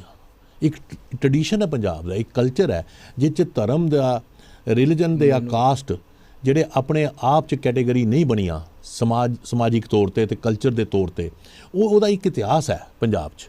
ਤੇ ਇਹ ਜਿਹੜੀਆਂ UP ਦੇ ਨਾਲ ਜਾਂ ਪੰਜਾਬ ਨੂੰ ਕੰਪੇਅਰ ਕਰ ਲੈਣਾ ਫਾਲਟ ਲਾਈਨਸ ਆ, ਉਹਨਾਂ ਨੂੰ ਉੱਦਾਂ ਹੀ ਮੰਨ ਕੇ ਚੱਲ ਲੈਣਾ, ਉਸੇ ਕੈਟੇਗਰੀ ਨੂੰ ਯੂਜ਼ ਕਰ ਲੈਣਾ, ਇਹ ਪੰਜਾਬ ਦੇ ਇੱਕ ਕਲਚਰ ਨੂੰ ਨਗੇਟ ਕਰਨ ਵਾਲੀ ਗੱਲ ਆ। ਔਰ ਮੈਂ ਇਹ ਗੱਲ ਕਹਿਣ ਦੀ ਹਿੰਮਤ ਕਰ ਲੈਣਾ ਕਿ ਜਿਹੜੇ ਵੀ ਇਹ ਕਰ ਰਹੇ ਨੇ ਉਹਨਾਂ ਨੂੰ ਪੰਜਾਬ ਦੇ ਕਲਚਰ ਬਾਰੇ ਭੋਰਾ ਨਹੀਂ ਪਤਾ। ਤੁਸੀਂ ਨਾਲ ਇਹ ਵੀ ਕਹਿ ਰਹੇ ਹੋ ਕਿ ਜਿਹੜੇ ਕਹਿ ਰਹੇ ਨੇ ਇਹ ਗੁਰੂ ਨਾਨਕ ਦੇ ਉਸ ਪ੍ਰੋਜੈਕਟ ਨੂੰ ਨਿਗੇਟ ਕਰਨ ਵਾਲੇ ਪਾਸੇ ਤੁਰ ਪਏ ਨੇ। ਔਰ ਉਹ ਪ੍ਰੋਜੈਕਟ ਮੈਨੂੰ ਲੱਗਦਾ ਨਹੀਂ ਵੀ ਇੰਨਾ ਕਮਜ਼ੋਰ ਹੈ ਕਿ ਇੰਨੀਆਂ ਜਿਹੜੀਆਂ ਇਹਨਾਂ ਦੀਆਂ ਕਦਰਾਂ ਕੀਮਤਾਂ ਦੇ ਨਾਲ ਉਹ ਪਿੱਛੇ ਹੋ ਜਾਊਗਾ।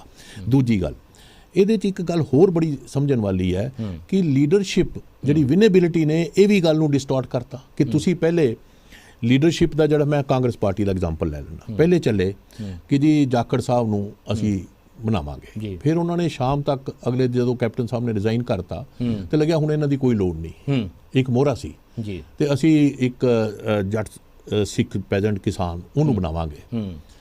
ਅਗਲੇ ਦਿਨ ਤੱਕ ਲੱਗਿਆ ਵੀ ਉਹ ਕਿਸਾਨ ਕਹਿੰਦਾ ਵੀ ਮੈਂ, ਦੂਜਾ ਕਿਸਾਨ ਕਹਿੰਦਾ ਮੈਂ ਕਿਉਂ ਨਹੀਂ ਬਣ ਸਕਦਾ। ਉਹ ਝਗੜੇ ਚੋਂ ਨਿਕਲਣ ਲਈ ਇੱਕ ਨਵਾਂ ਮੋਹਰਾ ਲੱਭ ਲਿਆ, ਉਹਨਾਂ ਦਾ ਨਾਂ ਚੰਨੀ ਜੀ ਸੀ, ਉਹਨਾਂ ਨੂੰ ਬਣਾ ਲਿਆ। ਫਿਰ ਕਹਿਤਾ ਗਿਆ ਸਾਡਾ ਮਖੋਟਾ ਨੇ ਇਹ ਕੋਈ ਖਾਸ ਚੀਫ ਮਿਨਿਸਟਰ ਸਾਡੇ ਪੁਰਾਣੇ ਅਗਲੇ ਕੈਂਡੀਡੇਟ ਨਹੀਂ ਰਹਿਣਗੇ। ਫਿਰ ਲੱਗਾ, ਫਿਰ ਉਹ ਮਖੋਟਾ ਪਪੂਲਰ ਹੋ ਗਿਆ। ਫਿਰ ਲੱਗਿਆ ਯਾਰ ਇਹਨੂੰ ਇਹਦੇ ਰਾਹੀਂ ਅਸੀਂ ਵਿਨ ਕਰ ਸਕਦੇ ਹਾਂ ਇਲੈਕਸ਼ਨ, ਇਹਨੂੰ ਅੱਗੇ ਲੈ ਕੇ ਚੱਲੀਏ। I love this democracy in Congress. ਹਾਂ, or the mess whatever you call it. ਅੱਛਾ, ਉਸ ਤੋਂ ਬਾਅਦ ਫਿਰ ਇਹਨਾਂ ਨੇ ਕਿਹਾ ਕਲੈਕਟਿਵ ਲੀਡਰਸ਼ਿਪ। ਉਸ ਮੈਸ ਚੋਂ ਨਿਕਲਣ ਲਈ ਉਹਨਾਂ ਨੇ ਫਿਰ ਕਿਹਾ ਜੀ 3 ਲੀਡਰ ਹੋਣਗੇ ਸਾਡੇ ਇਲੈਕਸ਼ਨ 'ਚ ਲੈ ਕੇ ਜਾਣਗੇ, ਜਾਖੜ ਸਾਹਿਬ ਹੋਣਗੇ, ਚੰਨੀ ਜੀ ਹੋਣਗੇ ਔਰ ਸਿੱਧੂ ਜੀ ਹੋਣਗੇ। ਹੁਣ ਆਖਿਰ ਤੇ ਆ ਕੇ ਕਿਹਾ ਨਹੀਂ ਹੁਣ 2 ਰਹਿ ਗਏ, ਤੀਜਾ ਆਪੇ ਕੱਢਤਾ ਉਸ ਰੇਸ ਚੋਂ ਬਾਹਰ। ਜੀ ਜੀ। ਤੇ 2 ਹੋਣਗੇ ਔਰ ਦੋਵਾਂ 'ਚ ਹੁਣ ਇੱਕ ਹੋਏਗਾ। ਹੁਣ ਕਿਉਂ ਹੋਏਗਾ? ਕਿਉਂਕਿ ਉੱਥੇ ਵਿਨੇਬਿਲਿਟੀ ਕਿ ਦਲਿਤ ਵੋਟ ਜਿਹੜੀ ਪੰਜਾਬ ਦੀ ਹੈ ਉਹਨੂੰ ਕੰਸੋਲੀਡੇਟ ਕਰ ਲਵਾਂਗੇ ਅਸੀਂ। ਪਰ ਜਦ ਕਿ ਪੰਜਾਬ ਦੀ ਇਹਨਾਂ ਨੂੰ ਇਹ ਪਤਾ ਨਹੀਂ ਕਿ ਪੰਜਾਬ ਦਾ ਜਿਹੜਾ ਦਲਿਤ ਹੈ, ਜੇ ਉਹ ਐਜ਼ ਏ ਵੋਟ ਬੈਂਕ ਹੁੰਦਾ ਤੇ ਮਾਇਆਵਤੀ ਜੀ ਨੂੰ ਯੂਪੀ ਜਾਣ ਦੀ ਕੋਈ ਲੋੜ ਨਹੀਂ ਸੀ। ਬਿਲਕੁਲ ਬਿਲਕੁਲ। ਦੂਜੀ ਗੱਲ ਇਹਦੇ 'ਚ ਜਿਹੜੀ ਜੁੜ ਕੇ ਦੇਖਣ ਵਾਲੀ ਹੈ, ਜਿਹੜਾ ਪੰਜਾਬ ਦਾ ਦਲਿਤ ਹੈ ਉਹ ਇਨਕਲੂਸਿਵ ਹੈ, ਐਕਸਕਲੂਸਿਵ ਨਹੀਂ ਹੈ। ਜੇ ਮੈਂ ਤੁਹਾਨੂੰ 11 ਇਲੈਕਸ਼ਨਾਂ ਦਾ ਦੱਸਦਾ, 11 ਇਲੈਕਸ਼ਨਾਂ 'ਚ ਜਿਹੜੇ 6 ਇਲੈਕਸ਼ਨ ਸੀ ਉਹਨਾਂ 'ਚ ਅਕਾਲੀ ਦਲ 'ਚ ਜ਼ਿਆਦਾ ਦਲਿਤ ਐਮਐਲਏ, ਸ਼ਡਿਊਲ ਕਾਸਟ ਐਮਐਲਏ ਜਿੱਤ ਕੇ ਆਏ, 5 'ਚ ਕਾਂਗਰਸ ਦੇ ਆਏ।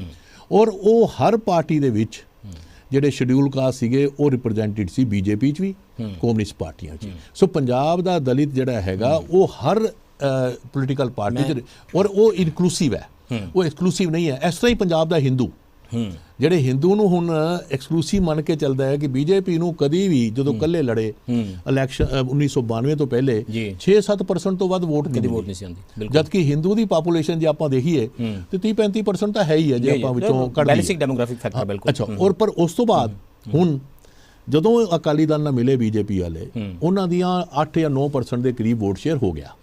ਇਹ ਕੰਪੋਜ਼ਿਟ ਕਲਚਰ ਦਾ ਨਤੀਜਾ ਸੀ। ਪਰ ਹਿੰਦੂ ਵੀ ਆਪਣੇ ਆਪ 'ਚ ਵੋਟ ਬੈਂਕ ਹੈ ਨਹੀਂ, ਦਲਿਤ ਵੀ ਆਪਣੇ ਵੋਟ ਬੈਂਕ ਹੈ ਨਹੀਂ। ਹੁਣ ਆ ਗਈ ਕਿਸਾਨਾਂ ਦੀ ਗੱਲ, ਹੁਣ ਕਿਸਾਨ ਵੀ ਵੋਟ ਬੈਂਕ ਹੈ ਨਹੀਂ ਜੀ ਆਪਣੇ ਆਪ 'ਚ। ਜੀ ਮੈਂ ਬ੍ਰੇਕ ਲਈ ਰੁਕ ਰਿਹਾ। ਇਹ ਇੰਟਰਸਟਿੰਗ ਹੈ ਜਿਹੜਾ ਤੁਸੀਂ ਕਹਿ ਰਹੇ ਹੋ ਕਿ ਅਸੀਂ ਕਿਵੇਂ ਇੱਕ ਡੈਮੋਗ੍ਰਾਫਿਕਸ ਨੂੰ ਵੋਟ ਬੈਂਕ ਸਮਝ ਲਿਆ ਹੋਇਆ ਹੈ ਕਿ ਸ਼ਾਇਦ ਸਾਰੇ ਸਿੱਖ ਇੱਦਾਂ ਵੋਟ ਪਾ ਦੇਣਗੇ ਜਾਂ ਸਾਰੇ ਜੱਟ ਸਿੱਖ ਇੱਦਾਂ ਵੋਟ ਪਾ ਦੇਣਗੇ ਜਾਂ ਸਾਰੇ ਦਲਿਤ ਇਸ ਤਰ੍ਹਾਂ ਵੋਟ ਪਾ ਦੇਣਗੇ। ਤੇ ਫਿਰ ਉਹਨਾਂ ਨੇ ਸਮਝ ਲਿਆ ਕਿ ਅੱਛਾ ਫਿਰ ਸ਼ਾਇਦ ਸਾਰੇ ਕਿਸਾਨ ਵੀ ਇਸ ਤਰ੍ਹਾਂ ਵੋਟ ਪਾ ਦੇਣਗੇ। ਆਫਟਰ ਆਲ ਕਿਸਾਨੀ ਦੇ ਨਾਮ ਤੇ ਸਿੰਘੂ ਬਾਰਡਰ ਤੇ ਮੋਰਚਾ ਵੀ ਤਾਂ ਸਾਰਿਆਂ ਨੇ ਇਕੱਠੇ ਲਾ ਹੀ ਲਿਆ ਸੀਗਾ। ਇਹ ਕਿਵੇਂ ਸਾਡੀ ਜਿਹੜੀ ਸਿਆਸਤ ਦੀ ਬਹਿਸ ਹੈ, ਇਹ ਪੰਜਾਬ ਦੀ ਜਿਹੜੀ ਸਮਾਜਿਕ ਧਰੋਹਰ ਹੈ, ਜਿਹੜੀ ਸਮਾਜਿਕ ਲੀਗੇਸੀ ਹੈ, ਵਿਰਾਸਤ ਹੈ 500 ਸਾਲਾਂ ਦੀ, ਉਹਦੇ ਨਾਲ ਟਕਰਾਅ ਦੇ ਵਿੱਚ ਹੈ। ਕਿ ਪੰਜਾਬ ਇਸ ਨੈਰੇਟਿਵ ਨੂੰ ਹਰਾਏਗਾ ਕਿ ਕੀ ਅਸੀਂ ਅੱਜ ਤੋਂ 5 ਸਾਲ ਬਾਅਦ ਠੀਕ ਯੂਪੀ ਵਰਗੀ ਹੀ ਟਰਫ ਵਰਗੀਆਂ ਗੱਲਾਂ ਇੱਥੇ ਆਮ ਸਮਝ ਕੇ ਕਰਾਂਗੇ ਜਿਹਦੇ 'ਚ ਅਸੀਂ ਕਿਸ ਜਾਤ ਦੀਆਂ ਕਿੰਨੀਆਂ ਵੋਟਾਂ ਵਾਲੀ ਬਹਿਸ ਕਰਾਂਗੇ। Will talk about this some more after this break.